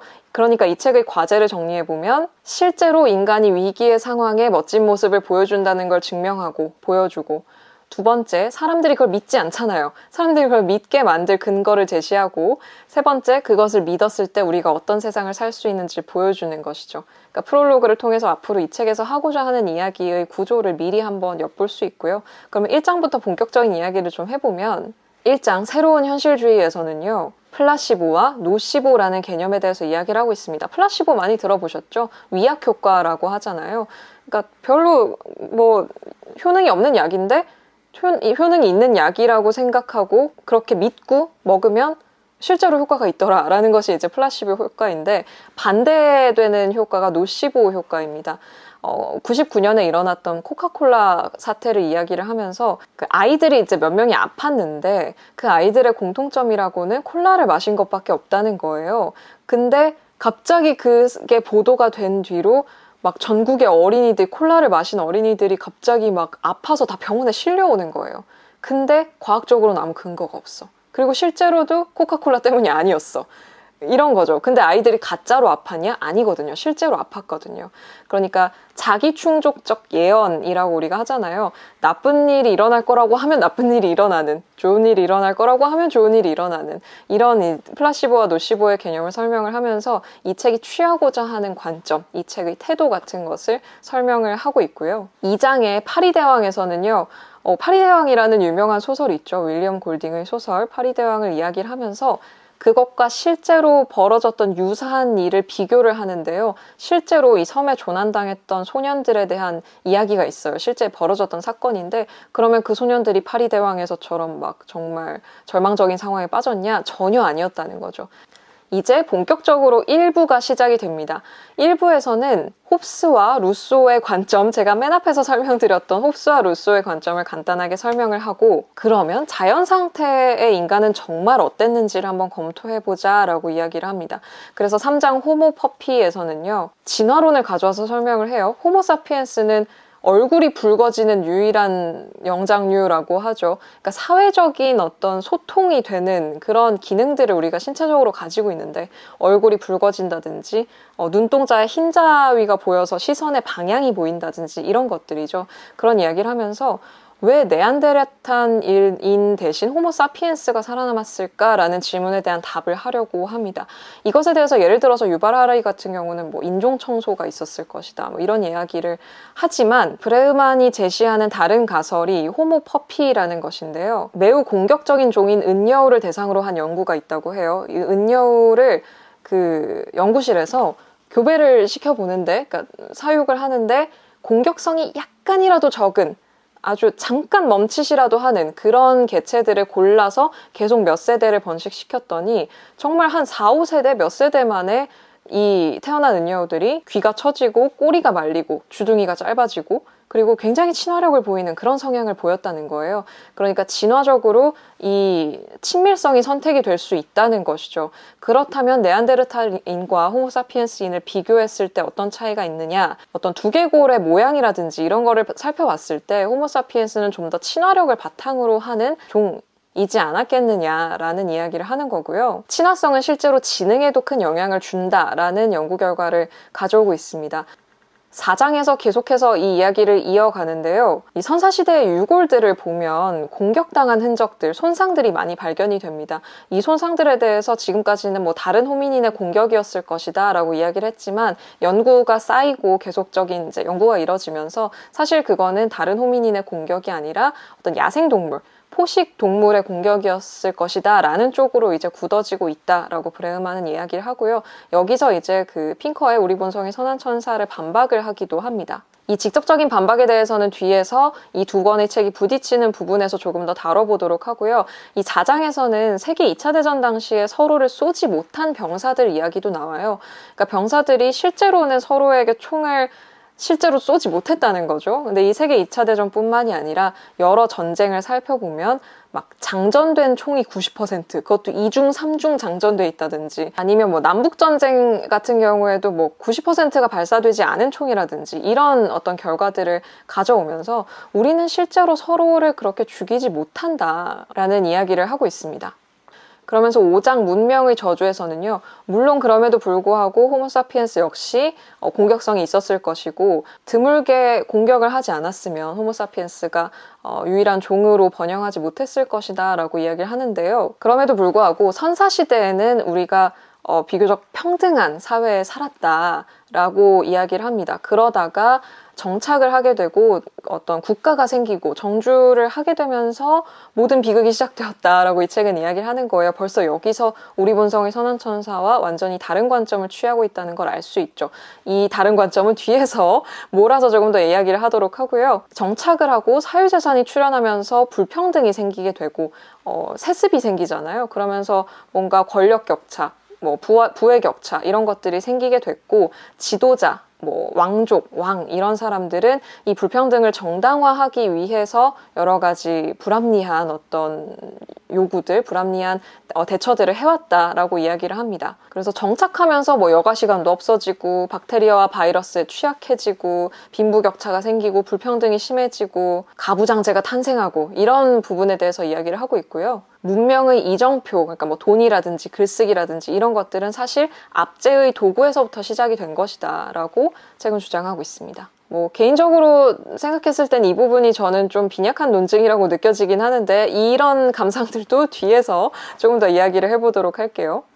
6장의 이스터섬의 수수께끼에서는요, 이스터섬과 관련된 어떤 잘못된 신화들, 잘못된 연구들을 직접적으로 반박을 하게 됩니다. 뭐 이스터섬에 대한 무수한 추측들이 있었고, 심지어 제러드 다이아몬드 같은 유명한 학자들도 그런 이야기를 해왔는데, 사실은 알고 보니까 이스터섬에서는 뭐 서로 굶어서 서로 살인을 해서 식인을 하고 뭐 그런 일은 없었다. 그런 건 없었더라. 그리고 그렇게 얘기하는 연구들을 추적해보니까 근거도 없더라. 이런 반박을 적극적으로 행하고 있습니다. 그래서 2부 아우슈비츠 이후라는 장으로 이제 넘어가게 되는데요. 여기는 7장, 8장, 9장이 전부 유명한 심리학 실험을 반박하는, 그 실험들이 사실은 조작되었다든지 그 실험에 매우 취약한 부분이 있었다든지 이런 부분을 파고 들어가는 방식으로 서술이 되어 있는데, 7장에서는 스탠퍼드 교도소 실험, 8장에서는 스탠리 밀그램 전기 충격 실험, 9장에서는 키티 제노비스의 죽음, 그 방관자육관 이야기 있죠. 세 가지 다 너무너무 유명하고 아마 좀 들어보셨을 분들 많이 계실 텐데 이 세 가지를 조목조목 반박하고 있습니다. 이 7, 8, 9장의 심리학 실험 이야기는 뒤에서, 그러니까 우리 본성의 선한 천사에 대한 휴먼카인드의 반박을 정리하는 부분에서 자세하게 말씀을 드릴게요. 그러니까 이런 심리학 실험들을 반박하면서 하고자 하는 이야기는 결국 우리는 본성적으로 나쁘고 우리는 막 문명의 껍데기가 살짝만 벗겨지면 바로 완전 엉망진창이 되는 사람들이다라는 것을 증명한 유명한 실험들이 사실은 허구였고 조작이었다 라고 말하는 장인 거예요. 그러니까 여기에 기반한 우리의 편견을 깰 때가 됐다. 왜냐하면 이 실험에 기반해서 생긴 사회 이론들, 이 실험에 기반한 저술들, 여기에 기반한 다른 파생 뭐 TV 프로그램, 뭐 다큐멘터리 이런 게 너무 많기 때문에 이런 게 우리의 편견을 만들어 왔는데 그걸 깨야 한다라고 주장하는 챕터이고요. 그러면 3부로 이제 넘어가 볼게요. 3부 선한 본성의 오작동에서는요. 그러니까 우리에게 선한 본성이 있는데 이게 어쨌든 우리는 악한 일들을 해왔잖아요. 인간은 폭력적인 일들을 해왔죠. 왜 그렇게 되었는가를 분석을 하는 장인데요. 10장 공감의 맹목성에서는요. 제목에서 짐작을 할 수 있듯이 공감이라는 것이 가지고 있는 맹목적인 측면을 짚어보고 있습니다. 세계 2차 대전에서 독일군이 열심히 싸운 이유, 그리고 테러리스트들이 막 죽음을 감수하고 테러에 뛰어드는 이유는 전우애, 형제 때문이라는 거죠. 가까운 사람, 내가 공감할 수 있는 사람에게는 정말 어떨 때는 목숨을 바칠 수 있을 정도로 적극적으로 이제 감정이입을 하지만 거리가 멀어지면 공감 능력이 이제 급격하게 줄어들잖아요. 우린 체감적으로 그걸 느끼고 있죠. 인간은 본성적으로 나와 다른 인간에 대해서 조금 거부하는 경향이 있다라는 이제 유아를 대상으로 한 연구 결과들을 가져오면서 공감이라는 것이 매우 제한된 기술이어서 우리는 그러니까 다른 인간에 대한 어떤 본능적인 약간의 거부감이 있는데 한 명 한 명에게 감정이입하고 공감함으로써 이거를 이제 극복을 할 수는 있어요. 근데 이건 너무 이제 인지적으로도 너무 힘든 일이고 실질적으로도 너무 힘든 일이죠. 실제로 불가능한 일이잖아요. 그렇다 보니까 공감이라는 기술이 어떻게 보면 상당히 제한적이고 좀 이거를 가지고 뭘 하기가 참 쉽지 않다. 뭐 이런 이야기를 하는 우리에게 좋은 본성이 있음에도 불구하고 악을 행한 이유로 이런 측면을 들고 있습니다. 11장 권력이 부패하는 방식에서는요. 그러면 선한 사람이 예를 들어서 지도자가 됐어요. 지도자로 이렇게 뽑혔음에도 불구하고 왜 이 모양인가? 라고 했을 때 이제 그런 연구들이 있죠. 권력자가 되고 나면 뭐 뇌가 변한다 이런 이야기 하잖아요. 그러니까 연구를 보면 사람들 사이에서 실제로 어떤 조직의 리더로 선출되거나 이런 경우에는 너무 막 오만하거나 자기중심적인 사람보다는 좀 선하고 대의를 위하고 이런 사람들이 선출이 된다는 거예요. 우리가 실제로 그런 사람을 리더로 뽑고 싶어 하잖아요. 그런데 일단 권력을 사람이 가지게 되면 어떤 상대방에 공감하는 회로 자체가 차단되는 것처럼 보인다는 거예요. 마치 뇌 손상을 입은 사람처럼 공감 작용에 관여하는 뇌의 어떤 미러링에 관여하는 부분들을 좀 변화시키고 차단시킨다. 그래서 권력을 가진 인간이 변하기 때문에 선한 사람이었다고 해도 악하게 행동하도록 변했을 것이다 라고 이제 근거를 대는 부분이라고 할 수 있는 거죠. 그래서 아까 정착 후에 이 불평등이라든지 뭐 가부장제라든지 이런 인간을 억압하는 어떤 체계들이 생겨났다라고 이 책이 주장한다고 말씀드렸잖아요. 그래서 정착한 뒤에 이 불평등을 정당화하기 위한 각종 정치적 전략들이 있어 왔다는 거예요. 우리가 사는 사회에서는 다행히 민주주의라는 체계를 통해서 이런 지도자를 감시하고 견제하는 그런 일을 할 수 있기 때문에 우리가 그걸 이제 어떤 교정해서 보충해서 살고 있다라는 이야기를 하고 있습니다.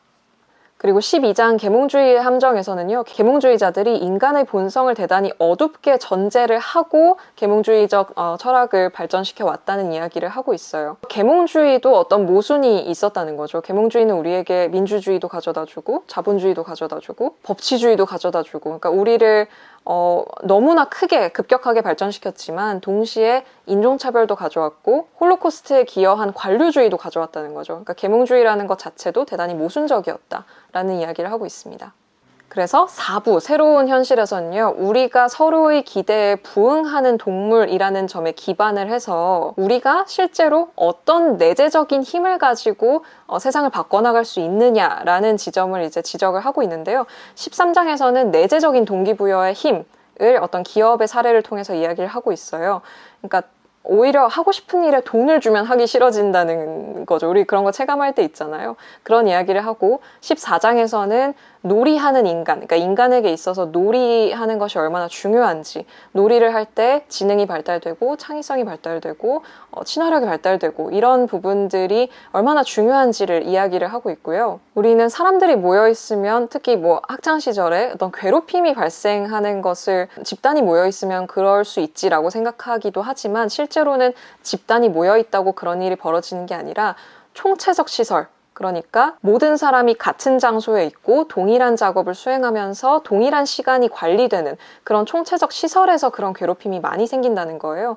우리의 학교, 그리고 뭐 교도소, 총체적 시설이라고 부를 수 있는 어떤 기관들이 있죠. 그런 곳에서, 그런 집단에서 괴롭힘이 많이 발생하는 거고, 조금 더 자유롭고 창의적인 사회를 만들고 창의적인 집단을 만들어주면 그런 일은 발생하지 않는다라는 것이 이 14장에서의 주장입니다. 15장에서는 민주주의 이야기를 하고 있어요. 권력을 시민에게 돌려주면 어떤 일이 일어나는가에 대해서 답을 하고 있는데, 민주주의의 7가지 재앙과 그것에 대한 해결책을 제시를 하는 거예요. 해결책은 매우 간단하고 단순합니다. 시민들에게 권력을 돌려주는 건데, 직접적으로 말씀을 드리면 예산을 시민이 결정하는 거예요. 이 정책에 성공한 베네수엘라의 토레스 씨와 그리고 브라질의 대도시인 포르투 알레그리의 예시를 보여주면서 냉소주의에서 참여로 변화하고 부패에서 투명성으로, 불평등에서 존엄성으로 나아갈 수 있는 예시가 실제로 존재한다라는 것을 보여주고 있습니다. 그리고 우리에게는 인류학자들이 말하는 일상적 공산주의, 그러니까 일상에서 비용을 청구하지 않고 대가를 바라지 않고 자연스럽게 공유하는 어떤 정신이 우리에게 실제로 있다는 것이죠. 뭐 저기 있는 소금 좀 집어주세요 하면 돈 주세요 라고 안 하잖아요. 그냥 집어서 주잖아요. 이런 것들을 얘기하는 건데, 이런 것들을 좀 넓게 보면 우리가 사용하는 어떤 공유지에 있어서도 우리가 이런 태도를 적용할 수 있다라고 이 책은 이야기를 해요. 그 예시로 알래스카 연구기금 예를 들고 있고요. 마지막 5부 비대칭적인 전략에서는요, 이 제목에서처럼 비대칭적인 전략, 그러니까 한쪽 뺨을 맞았을 때 다른 쪽 뺨을 내밀 수 있을까에 대한 가능성을 한번 탐색을 해보는 거예요. 그러니까 인간의 본성이 선한 방향으로 발휘될 수 있다라고 우리가 지금까지 이 책에서 막 증명을 해왔잖아요. 거기에 기반으로 해서 우리가 앞으로의 가능성을 이제 탐지를 해보는 그런 부분들인데, 16장 테러리스트와 차 한 잔에서는요, 노르웨이의 교도소 예시를 보여주면서 이 범죄자들이 사회에 어쨌든 석방이 되면 돌아가야 되잖아요. 그러니까 이 범죄자들을 어떻게든 정상적으로 사회에서 이제 기능을 수행하는 인간으로 만들어야 되기 때문에 이 사람들을 어떻게 이제 교정을 시키는지 이런 부분을 다루고 있고, 여기서 깨진 유리창 법칙에 대한 반박도 하고 있습니다. 이것도 뒤에서 좀 더 설명을 하도록 할게요. 이런 식으로 한쪽 뺨을 맞았을 때 다른 쪽 뺨을 내어주는 예시들을 보여주면서 이것이 그냥 이상주의적인 얘기가 아니라 실제로도 수치로 봤을 때 이게 더 이익이다, 이게 더 좋은 해결 방안이다 라는 것을 보여주고 있어요. 이어서 17장에서는 혐오를 극복하기 위한 방안으로 접촉을 제시를 하고 있는데요. 이 넬슨 만델라의 예시를 들면서 그 남아공에서 내전이 날 위기 직전까지 갔다가 어떻게 이것이 해결이 되었는가, 그 역사적인 예시를 보여주면서 이것 말고도 뭐 내전을 중지시켰던 어떤 전략, 광고 선전 전략 이런 것을 함께 이야기하고 있어요. 이런 예시들을 통해서 접촉이 실질적으로 우리의 어떤 혐오 감정이나 서로를 배척하는 것을 극복하게 만드는 어떤 기제가 될 수 있다라는 지점을 지적을 하고 있습니다. 18장 참호에서 나온 병사들에서는요, 세계 1차 대전 당시에 벌어졌던 어떤 기적적인 이야기, 크리스마스 날에 영국군과 독일군이 서로 캐롤을 번갈아 가면서 부르고 뭐 서로 선물 교환식을 하고 단체 사진 찍고 축구하고 전쟁 끝나면 만나자고 주소 교환하고 이랬던 어떤 기적 같은 크리스마스 밤을 이야기를 하고 있어요. 그래서 이런 구절이 나와요. 우리가 스스로의 참호 속에 몸을 숨기면 현실을 보지 못하게 된다. 우리는 증오를 유발하는 소수의 사람들이 모든 인류를 반영한다고 생각하기 쉽다. 사람들이 원래 친절하게 태어났다고 믿는 것은 감상적이거나 지나치게 순진한 것이 아니다. 오히려 평화와 용서를 믿는 것은 용감하고 현실적이다. 이런 이야기를 합니다. 현실적이라는 표현을 쓰잖아요. 그래서 에필로그로 이어지는데요. 에필로그에서는 삶에서 지켜야 할 10가지 규칙을 얘기하고 있어요. 어떤 규칙들인지는 한번 직접 읽어보시면 좋겠고, 여기서 10번째에 해당하는 게 이런 거예요. 현실주의자가 되어라 입니다. 여기서 말하는 현실주의가 무엇인지 이제 감이 좀 오시죠. 그러니까 현실은, 실제로는 인간은 선하게 연대할 수 있고 다른 사람이 나 빼고 다 나쁜 사람이라고 생각하는 거는 우리의 착각이고, 실제로 우리가 선하게 행동해서 좋은 결과를 불러일으킨 연구 결과들이 있고 그런 사례들이 수없이 많고, 그러니까 그것이 현실이니까 그걸 부정하지 말고 받아들이는 게 현실주의자라는 거죠. 아마 제가 이 책의 이제 내용을 개관하는 걸 들으시면서 저건 너무 이상주의적인 얘기다. 저거는 너무 예외적인 거 아니야? 저거 작가가 너무 순진하네. 이런 생각 분명히 드셨을 거예요. 왜냐면 저도 책 읽으면서 그런 생각을 했고, 심지어는 저자 자신도 그런 생각을 했다고 고백을 하고 있거든요. 하지만 실제로 우리 앞에 자료가 있고 연구가 있으니까 그걸 믿는 게 현실주의 아니냐, 우리 앞에 놓인 이 긍정적인 이야기들을 받아들여라 라고 하면서 책은 마무리되게 됩니다. 자, 이렇게 1400페이지짜리 책과 600페이지짜리 책을 한번 요약을 해봤는데, 제가 너무너무 축약을 해서 지금 두 책을 다 개관을 한 것이고, 아마 이제 보시면서 제가 빨리빨리 넘어가서 뭐 충분히 이제 이해가 되지 않았거나 집중을 하지 못했거나 이런 부분도 분명히 있으셨을 거예요. 근데 대략적인 내용이 어떻다 정도만 이제 이해를 하시면 될 것 같고, 진짜 중요한 이야기는 이제부터죠. 이 두 책이 세상을 바라보는 관점, 그리고 거기서 부딪히는 부분들, 그리고 양쪽 책이 해명하지 않고 있는 부분들, 그리고 그럼에도 불구하고 두 권의 책이 공통적으로 동의하는 부분, 마지막으로 제가 이 두 권의 책에 대해서 느끼는 지점들까지 한번 정리를 해보도록 하겠습니다. 이게 중요한 내용이 되겠죠. 이렇게 두 권의 책을 개관을 했으니까요. 지금부터는 두 권의 책이 부딪히는 부분을 한번 살펴보도록 하겠습니다. 일단 양쪽의 세계관을 대략적인 그래프로 보여드리면 이런 모형이 됩니다. 우리 본성의 선한천사 같은 경우에는 인간의 폭력성이 원래는 대단히 높았다가 문명이 발달하면서 점점 줄어왔다, 이렇게 보는 입장이고요. 휴먼카인드의 경우에는 말씀드렸듯이 인간은 원래 그렇게 폭력적인 종이 아니었는데 정착을 하고 사유재산이 생기면서 폭력성이 증가했다가 최근에 이르러서야 문명의 부작용을 극복할 수 있게 되었다라고 보는 것이죠. 이 두 권의 책이 바라보는 인간 본성과 이 인간 본성의 변화가 이렇게 다르기 때문에 두 권의 책이 부딪히는 부분이 있을 수밖에 없습니다. 그리고 휴먼카인드는 말씀드렸듯이 직접적으로 우리 본성의 선한 천사를 반박하기도 하고 있거든요. 그래서 그런 부분들을 좀 집중적으로 살펴볼 텐데, 크게 3가지 지점으로 나눠서 한번 살펴보겠습니다. 자, 첫 번째는 선사시대의 인간은 폭력적이었는가에 대한 의견입니다. 말씀드렸다시피 우리 본성의 선한천사에서는 선사시대의 인간, 그리고 수렵채집 시기의 인간은 대단히 폭력적이고 서로에게 잔인했을 것이다 라는 데에서 출발을 하고 있잖아요. 이것을 뒷받침하기 위해서 우리 본성의 선한천사에서는 당시의 인간으로 추정되는 유해에 여러 손상이 있었던 것을 근거로 들고 있습니다. 물론 장담하지는 않지만 이런 표현을 쓰고 있어요. 지금은 이렇게만 알아두자. 우리가 선사시대 유해에서 받는 확실한 인상은 과거란 인간이 상해를 입기 쉬운 곳이었다는 점이다. 이렇게 이야기를 하고 있는데, 이에 대해서는 말씀드렸듯이 휴먼카인드에서 적극적으로 반박을 하고 있어요. 인간의 발견된 유해에서 발견된 손상들은 다른 호미닌에 의한 것이 아니라 포식동물에 의한 것이었다라고 반박을 하고 있고요. 또 하나, 우리 본성의 선한 천사에서 스티븐 핑커는 8곳의 원시 사회의 살인율, 평균 살인율을 14%로 잡고 있어요. 상당히 높은 수치죠. 이 수치에 대해서도 휴먼카인드는 적극적으로 반박을 하고 있는데요. 핑커가 선택한 수렵 채집 집단이 5만 년 전의 인간을 대표한다고 볼 수 없다는 것입니다. 그리고 또 하나, 그 부분에 동의를 하더라도 자료 자체에 문제가 있었는데, 핑커가 전쟁 사망자로 생각을 하고 통계를 낸 그 희생자들은 사실 1968년 현지의 목축업자들에 의해서 살해를 당했다는 거예요. 그러면 이 통계 자체에 문제가 생기게 되는 것이죠. 아무래도 책이 나온 순서가 우리 본성의 선한 천사 다음이 휴먼카인드이기 때문에, 그 휴먼카인드는 최근의 책이기 때문에 당연히 이 반박의 경로가 휴먼카인드에서 우리 본성의 선한 천사를 향할 수밖에 없는데,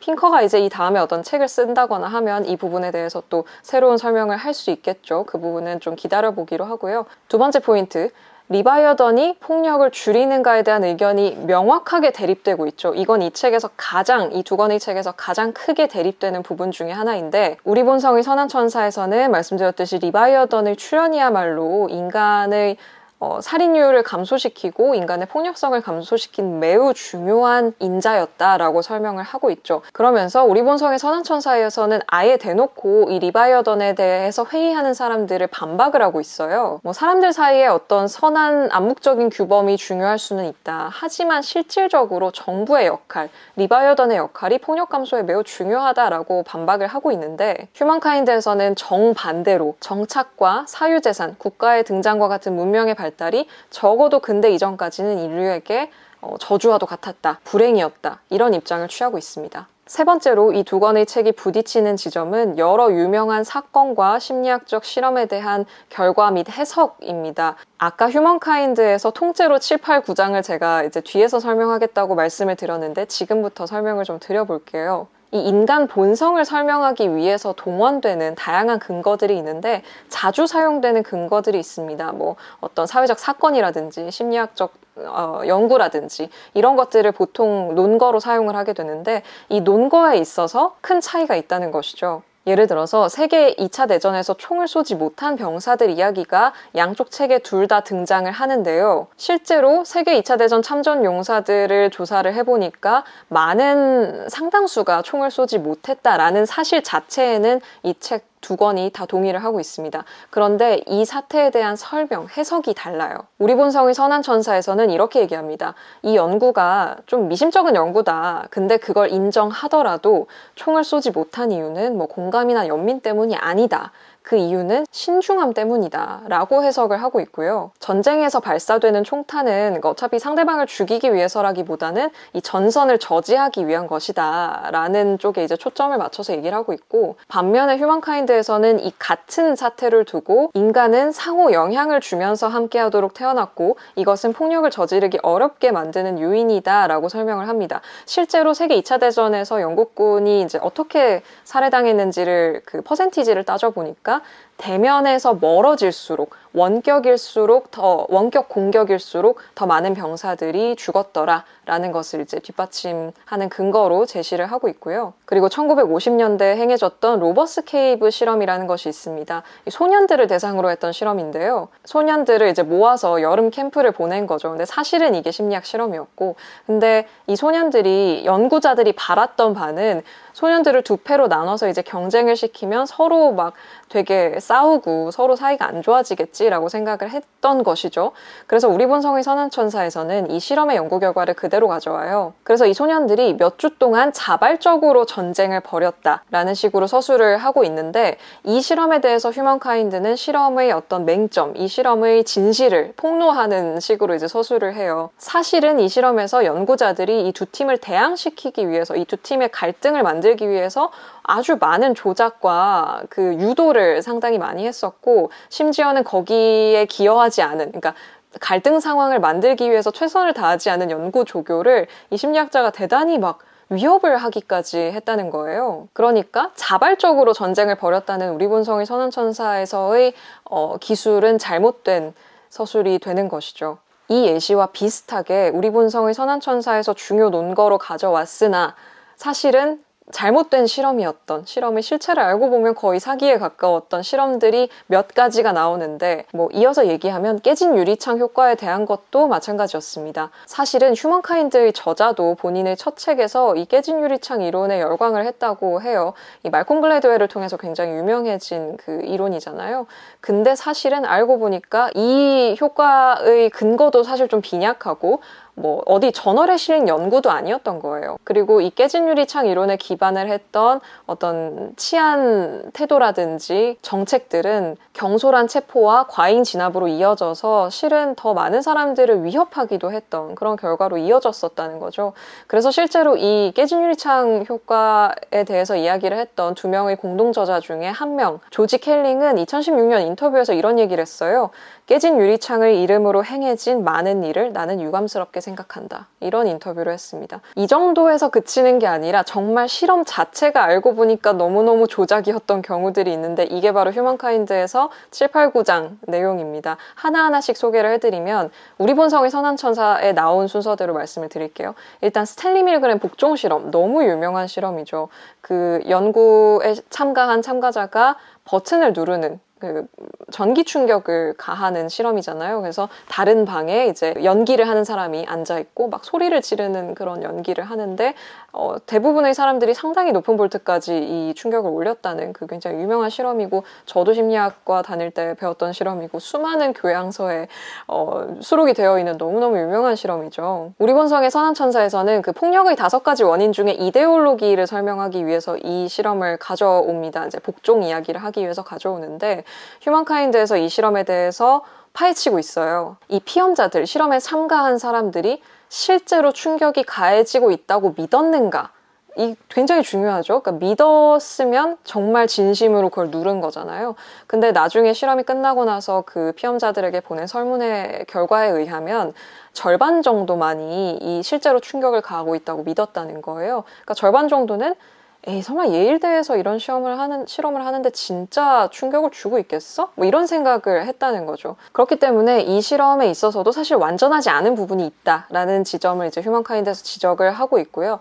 또 하나, 방관자 효과에 대한 이야기도 양쪽 책에 모두 등장을 합니다. 아마 책을 좀 읽으셨거나 이런 영상들을 보신 분은 알고 계실 키티 제노비스 사건이 있죠. 이 캐서린 제노비스 사건에 대해서는 사실은 그게 왜곡 보도였다라는 것이 이제는 좀 많이 알려졌고, 그래서 우리 본성의 선한천사에서도 그런 그 신문 보도 자체는 완전히 잘못된 이야기였다라는 이야기를 하지만 그것과 관련된 실험을 소개를 하고 있어요. 그게 이제 존 달리와 비브 라타네라는 심리학자들이 수행을 한 실험인데요. 이것을 근거로 해서 우리 본성의 선한천사에서는 방관자 효과가 있다라고 얘기를 하지만 휴먼카인드에서는 이 방관자 효과를 메타 분석을 한 결과를 가져옵니다. 메타 분석이라고 하면 그러니까 방관자 효과를 연구한 분석들이 있을 거 아니에요? 그 연구들을 분석하는 걸 이제 메타 분석이라고 하는데, 그 분석들을 보니까 일단 방관자 효과는 있는데 그냥 있기만 한 게 아니라 만약에 이 목격자들이 서로 의사소통을 할 수 있다면 역방관자 효과가 발생을 해서 오히려 더 많은 사람들이 도움을 주려고 뛰어든다는 거예요. 그러니까 이런 부분까지 살펴봐야 한다라는 것이 휴먼카인드의 입장인 것이죠. 그리고 휴먼카인드에서 또 중요하게 반박하고 있는 심리학 실험, 필립 짐바르도의 스탠퍼드 교도소 실험입니다. 너무너무 유명한 실험이고 저도 심리학과 다닐 때 배웠고 아마 많은 분들이 알고 계신 실험일 거예요. 이걸 기반으로 한 리얼리티 쇼도 생겼었고 정말 많은 어떤 여파를 불러일으킨, 그러니까 루시퍼 이펙트라는 책도 있잖아요. 너무너무 유명한 실험이고 필립 짐바르도 너무너무 유명한 심리학자죠. 근데 이 실험에 사실은 많은 조작이 가해졌었다라는 것을 휴먼카인드에서 밝히고 있어요. 우리 본성의 선한천사에서는 그 이데올로기 부분에서 수능에 대해서 이야기를 하기 위해서 이 실험을 가져오고, 실제로 뭐 사회심리학 교과서에도 다 그렇게 실려 있는 실험인데요. 이 필립 짐바르도의 주장에 따르면 사실 우리가 알고 있는 건 그거잖아요. 그 교도관 역할을 한 학생들과 죄수 역할을 한 학생들이 자발적으로, 그러니까 교도관 역할을 맡은 학생들이 자발적으로 잔인하게 변해서 다른 피험자들, 그 수감자 피험자들을 막 잔인하게 대하고 인간이 막 변하더라, 자기도 충격을 받았다, 뭐 이런 이제 스탠스잖아요, 필립 짐바르도는. 근데 사실은 알고 보니까 이 실험을 설계한 것은 일단 학부생 중에 데이비드 제피라는 학생이 이제 발상을 한 거예요. 그래서 이제 실행한 실험인데, 실제로 이 데이비드 제피가 교도관 역할로 들어갑니다, 실험에. 그리고 필립 짐바르도가 이 실험을 하기 전에 토요일에 교도관 역할을 할 피험자들을 미리 만나요. 미리 만나서 무슨 얘기를 하냐면, 그들에게 좌절감과 두려움을 심을 수 있고 그들을 번호로 부를 것이고, 그리고 이 모든 과정을 통해서 무력감을 심어줘야 된다고 설명을 해요. 이거는 대놓고 실험자가 개입을 한 것이거든요.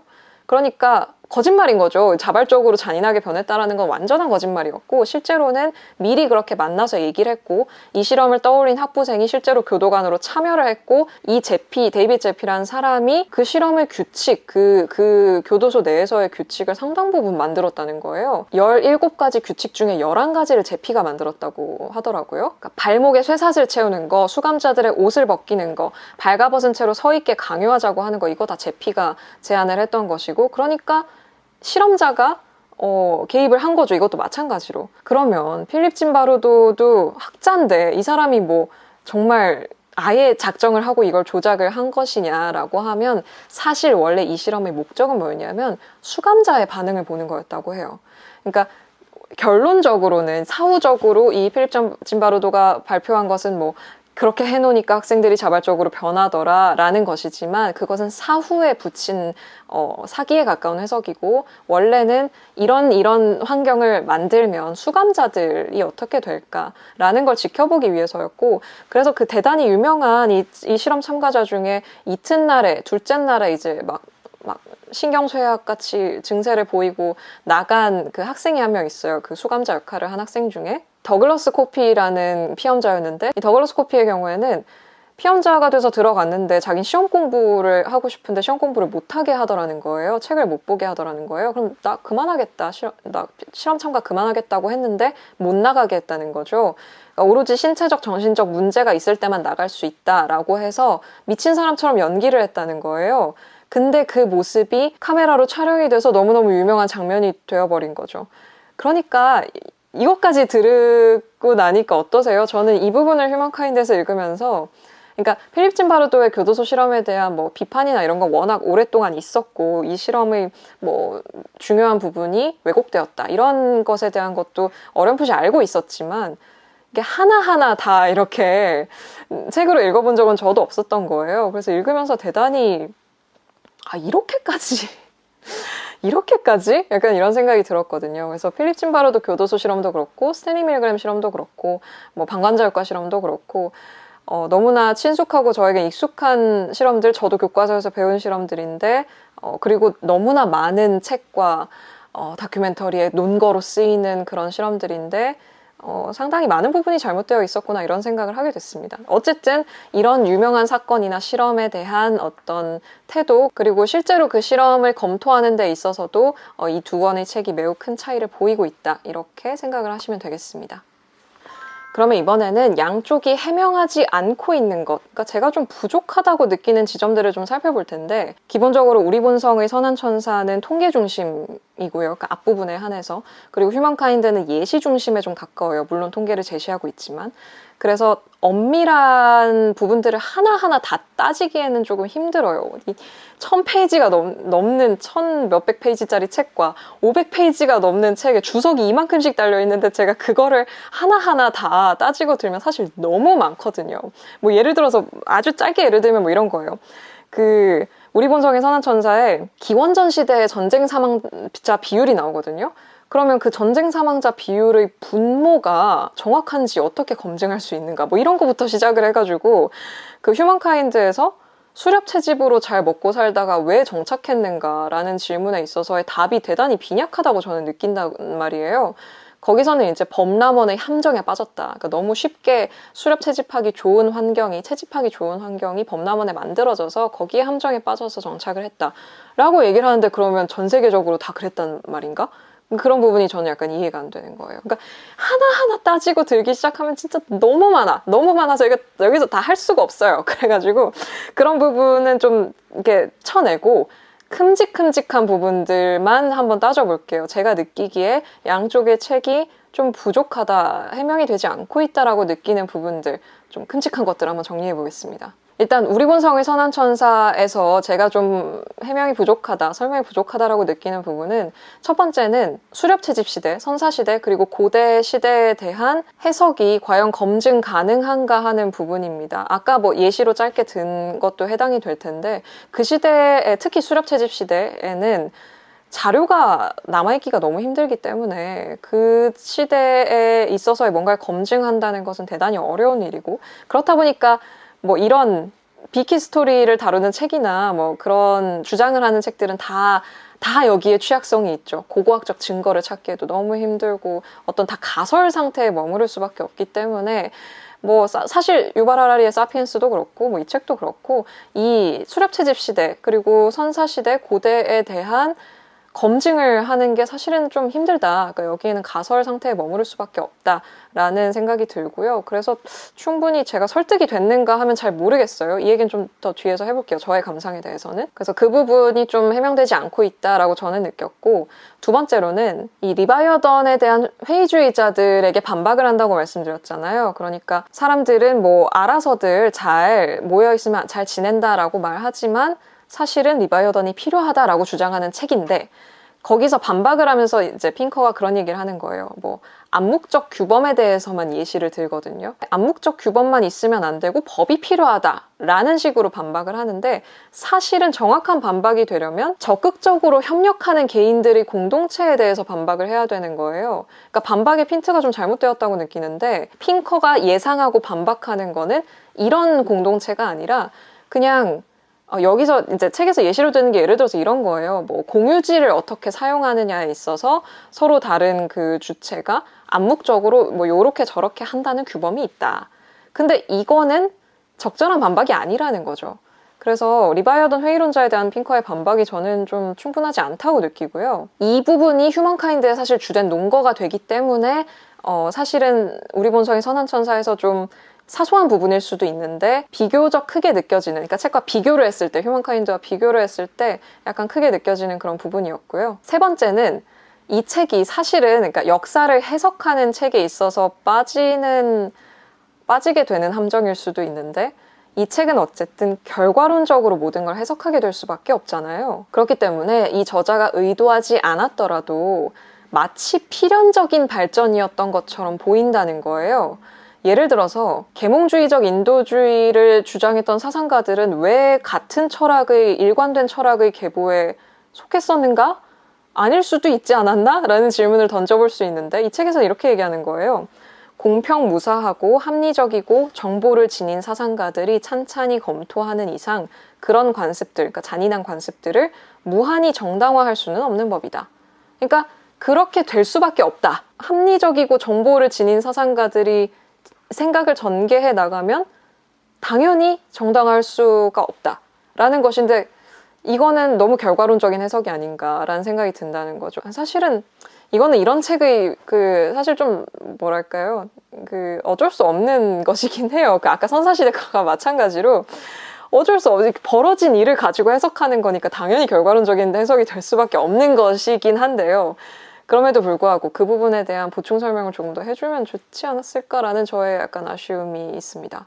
그리고 이제 마지막으로는 이 책 전체의 기획, 이 책의 접근 방식에 대해서 제가 조금 해명이 되지 않는다라고 느끼는 지점인데, 물론 이 책의 기획 의도는 그게 아니기 때문에 좀 핀트가 어긋난 비판일 수 있어요.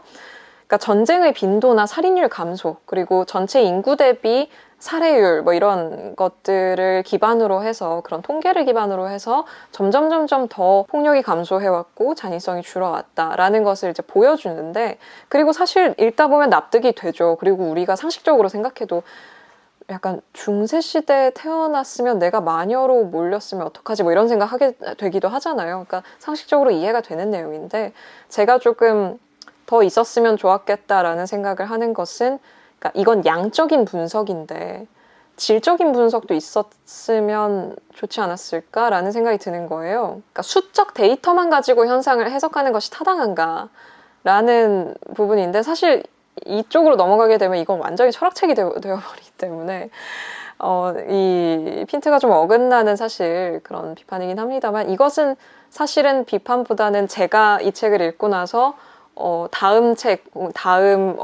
생각을 이어나갈 때 제가 고려해야 될 대상이 되는 것이겠죠. 그래서 그런 부분은 좀 있었다. 근데 이거는 좀 제가 다른 책들을 통해서 해명을 해야 되는 저의 과제로 남는 부분인 것 같긴 해요. 제가 느끼는 어떤 우리 본성의 선한천사에서 조금 더 있었으면 좋았을 것 같다라는 생각이 드는 것들을 좀 정리를 해봤고요. 휴먼카인드를 한번 얘기를 해보면 첫 번째는 똑같습니다.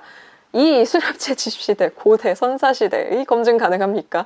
그러니까 좀 더 정확히 얘기하면 두개골의 모양을 가지고 호모사피엔스의 홍조나 시선이 들킨다라는 것을 가지고 친화력이라는 근거를 통해서 그걸 지능과 어떤 사회생활까지 연결을 시키는데 네안데르탈인과의 두개골 비교를 은여우의 진화와 비교하는 부분이 뭐 알겠긴 한데 그러니까 이해는 되는데 이거 좀 더 뭔가 다른 책을 찾아봐야겠다 뭐 이런 느낌? 이게 이렇게 연결될 수 있는 건가? 이게 일관된 변화인가? 모든 종에 있어서 약간 그런 의문이 들어서 좀 더 찾아봐야겠다고 생각을 했고 어쨌든 그럼에도 불구하고 여전히 이 옛날 옛적은 밝히기가 너무 힘들기 때문에 그 부분에 대한 의구심을 또 해소하기는 좀 어려웠고요. 두 번째, 휴먼카인드는 말씀드렸듯이 그 유명한 실험들에 대해서 반박을 하고 또 유명한 사건들에 대해서 다른 해석을 하고 그리고 밝혀지지 않았던 어떤 진실을 수면 위로 끌어내고 그러니까 조난당한 소년들은 잘 살았다 뭐 이런 이야기들 그걸 수면 위로 끌어오는 건 좋은데 그렇게 반박하는 걸 넘어서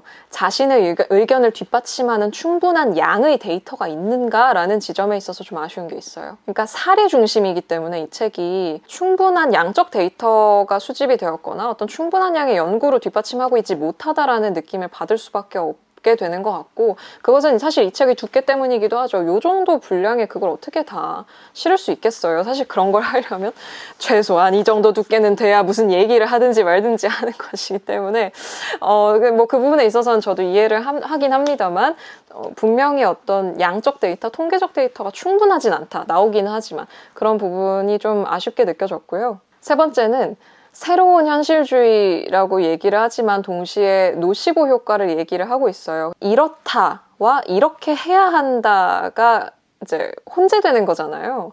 그러니까 저자의 입장은 이런 거죠. 실제로 세상에서는 이런 일이 벌어지고 실제로는 우리 편견과 다른 모습이 있으니까 이런 부분을 부각해서 이렇게 앞으로 해보면 어떨까? 라는 의도에서 책을 쓴 거고 그렇게 이해가 되긴 하는데 문제는 노시보 효과에 대한 이야기를 하면서 그 버트란드 러셀의 이야기도 이제 인용을 하면서 막 얘기를 하는데 이런 거예요. 정확한 사실서술도 중요하지만 어떤 의도를 가지고 이렇게 하면 그 기대에 사람들은 부응하게 된다라는 거를 굉장히 중요한 이 책의 그 토픽 중에 하나로 삼고 있는데 그렇게 되면 아무리 이 저자가 이것을 새로운 현실주의라고 말하고 우리는 편견에서 눈을 떠야 한다고 말해도 그 말의 진위가 사실은 이 사람 그냥 우리를 더 좋은 사람으로 만들기 위해서 이런 것만 취사 선택한 거 아니야? 라고 의심을 하게 되는 부분이 요만큼 사실 생긴단 말이죠. 그러니까 이것도 사실은 뭐 분량 문제일 수도 있긴 한데요. 이걸 아마 저자는 충분히 설득할 수 있었을 거예요. 근데 이제 분량상 그것까지 하기에는 좀 짧은 분량이라는 생각이 사실 들긴 하는데 저는 차라리 그런 뉘앙스를 뺐으면 어떨까 하는 생각도 좀 드는 거예요. 그러니까 노시보 자체에 대한 설명을 할 수는 있죠, 당연히. 그리고 왜 사람들이 실제로 이렇게 행동하는가에 대한 설명의 개념으로 노시보를 쓰는 건 상관이 없죠. 설명의 한 근거가 되는 거니까. 그리고 실제로 그렇게 쓰고 있기도 하고. 근데 한두 페이지 정도 본인의 의도가 드러나는 부분이 있는데 노시보 관련해서 그 뉘앙스를 차라리 좀 뺐으면 어땠을까라는 그냥 독자 입장에서의 어떤 아쉬움이에요. 그랬으면 좀 덜 모호해지지 않았을까라는 생각이 좀 드는 거고요. 마지막으로는 우리 본성의 선한 천사를 이제 반박을 하면서 아까 리바이어던 얘기도 막 하잖아요. 뭐 리바이어던이 등장하면서 사람들은 더 불행해졌다. 이거 압제에 시달리게 됐고 뭐 사람들에게 더 안 좋은 일이었다. 문명의 저주란 표현까지 쓰는데 그럼에도 불구하고 우리 본성의 선한 천사가 얘기하는 것처럼 사람이 덜 죽었다면 그럼 좋은 거 아닌가? 라고 반박할 수 있는 거예요. 스티븐 핑커가. 무슨 말인지 아시겠죠? 그러니까 문명이 아무리 사람들을 노예 상태로 만들고 이 책에 따르면 노예 국가가 만들어지고 사람들을 억압하고 그랬다 하더라도 이걸 다 인정하고도 스티븐 핑커는 반박을 할 수 있어요. 오케이. 노예 상태가 됐고 사람들은 압제에 시달렸고 오케이 다 인정해. 하지만 살해율은 급격히 줄었어. 그러면 더 나은 거 아닌가? 라고 핑컨 질문할 수 있다는 거죠. 이 부분에 있어서도 사실 휴먼카인드의 논증이 충분하지 않았다. 라는 생각이 좀 들고요.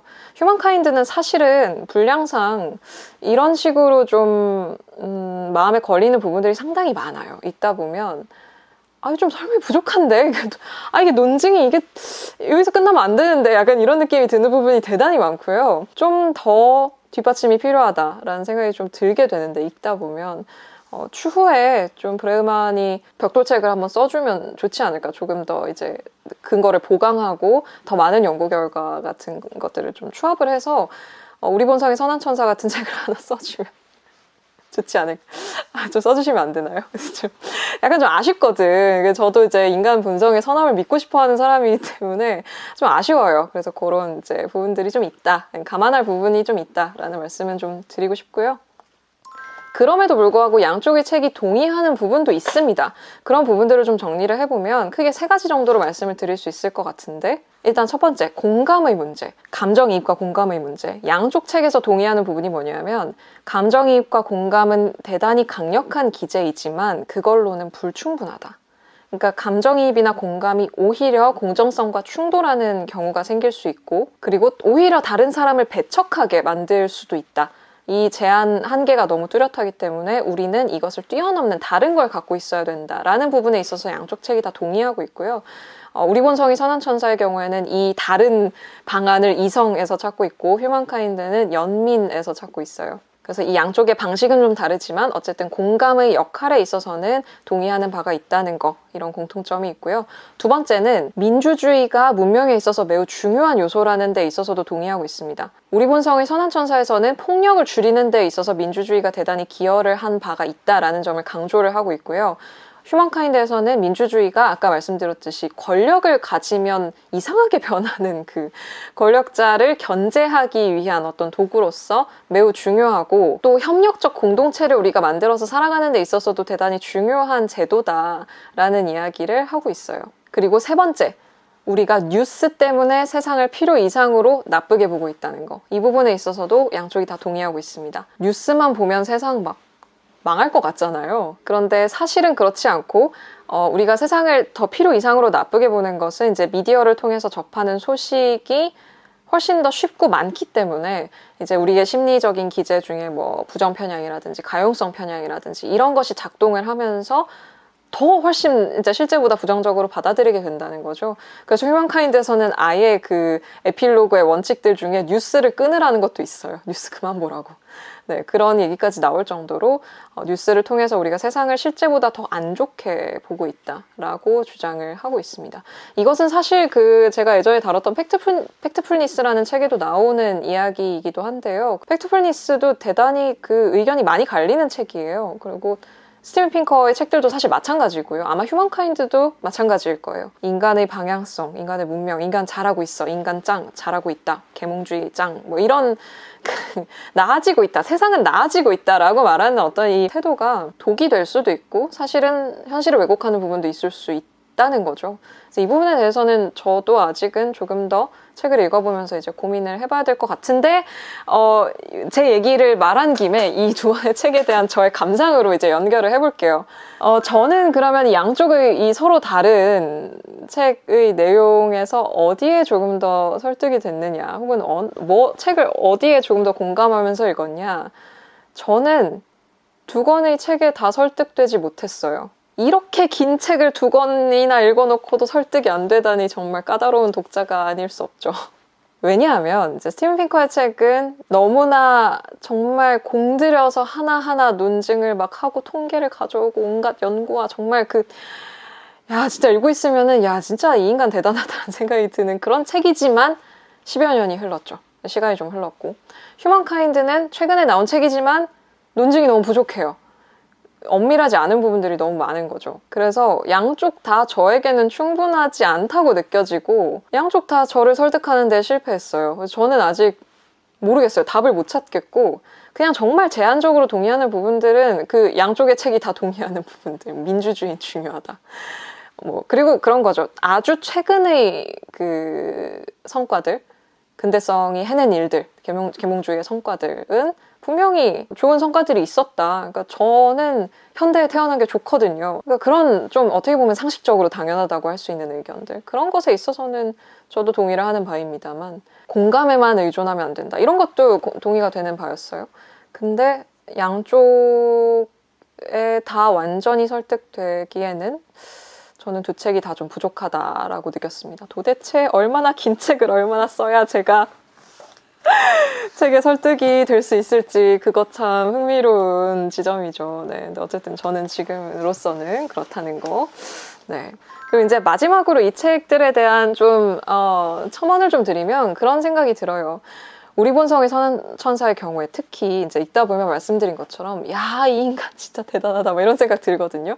징하다 뭐 이런 생각이 드실 거예요. 왜냐하면 제가 이 영상에서는 빠르게 개관을 하기 위해서 좀 착착착착 빨리빨리 설명을 하고 막 중요한 부분 넘어가고 막 그랬는데 이건 이거고 이건 이런 후보들이 있는데 첫 번째와 두 번째 후보는 이런 이유로 기각을 할 거고 세 번째와 네 번째가 유력해 보이는데 완전하진 않고 근데 이런 측면에서는 네 번째가 조금 더 유력하긴 한데 이거에 대한 반론은 이런 게 있는데 사실은 이 통계를 보면 이렇게 얘기를 할 수 있고 이러이러한 이유는 뭐 이런 식으로 쓰는 거예요. 그러니까 그 학자들이 이건 이겁니다 하고서 정확하게 얘기를 하기보다 말이 길어지는 그 이유를 너무 잘 알 수 있는 그런 책이고 순환 논증을 피하기 위해서 최선을 다하는 거, 그러니까 순환 논증이 되지 않기 위해서 외생적인 원인을 대단히 열심히 찾잖아요. 그런 부분들을 보면 이게 참 이런 집요함이 필요하구나. 어떤 것을 주장하고 논증을 하기 위해서는 이런 태도, 이런 식의 어떤 논리적인 구조 이런 게 필요하구나라는 것을 좀 체감을 해볼 수 있는 그런 책이어서 좀 힘들어도 저는 읽어보시면 좋을 것 같아요. 저는 좀 적극적으로 추천드리고 싶은 책이고 그 내용에 다 동의를 해서가 아니라 말씀드렸듯이 내용에 동의해서가 아니라 이런 걸 경험해보는 건 좀 좋은 경험인 것 같아요. 심지어는 이게 대중을 대상으로 하는 저술이잖아요. 그러니까 학술서나 학술 논문들은 사실 이것보다 더 엄밀해야 되는 것이고 우리가 대중의 입장에서 독자의 입장에서 경험을 해볼 수 있는 어떤 엄밀성 같은 것을 한번 맛볼 수 있는 그런 책이어서 좀 적극적으로 권해보고 싶은 그런 책입니다. 그래서 읽으면서 야 진짜 쓰느라 개 힘들었겠다 막 이런 생각 되게 많이 했고요. 개인적으로는 굉장히 재미있게 읽었습니다.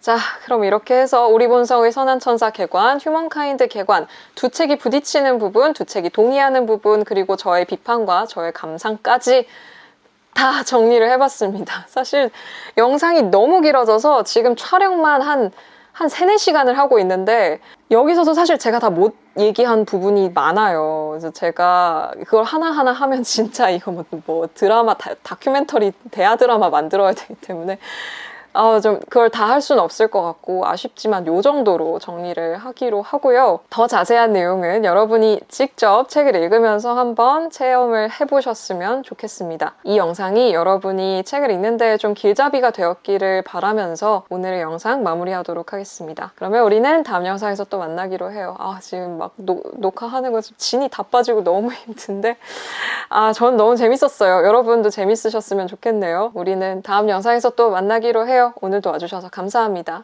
또 오세요. 안녕.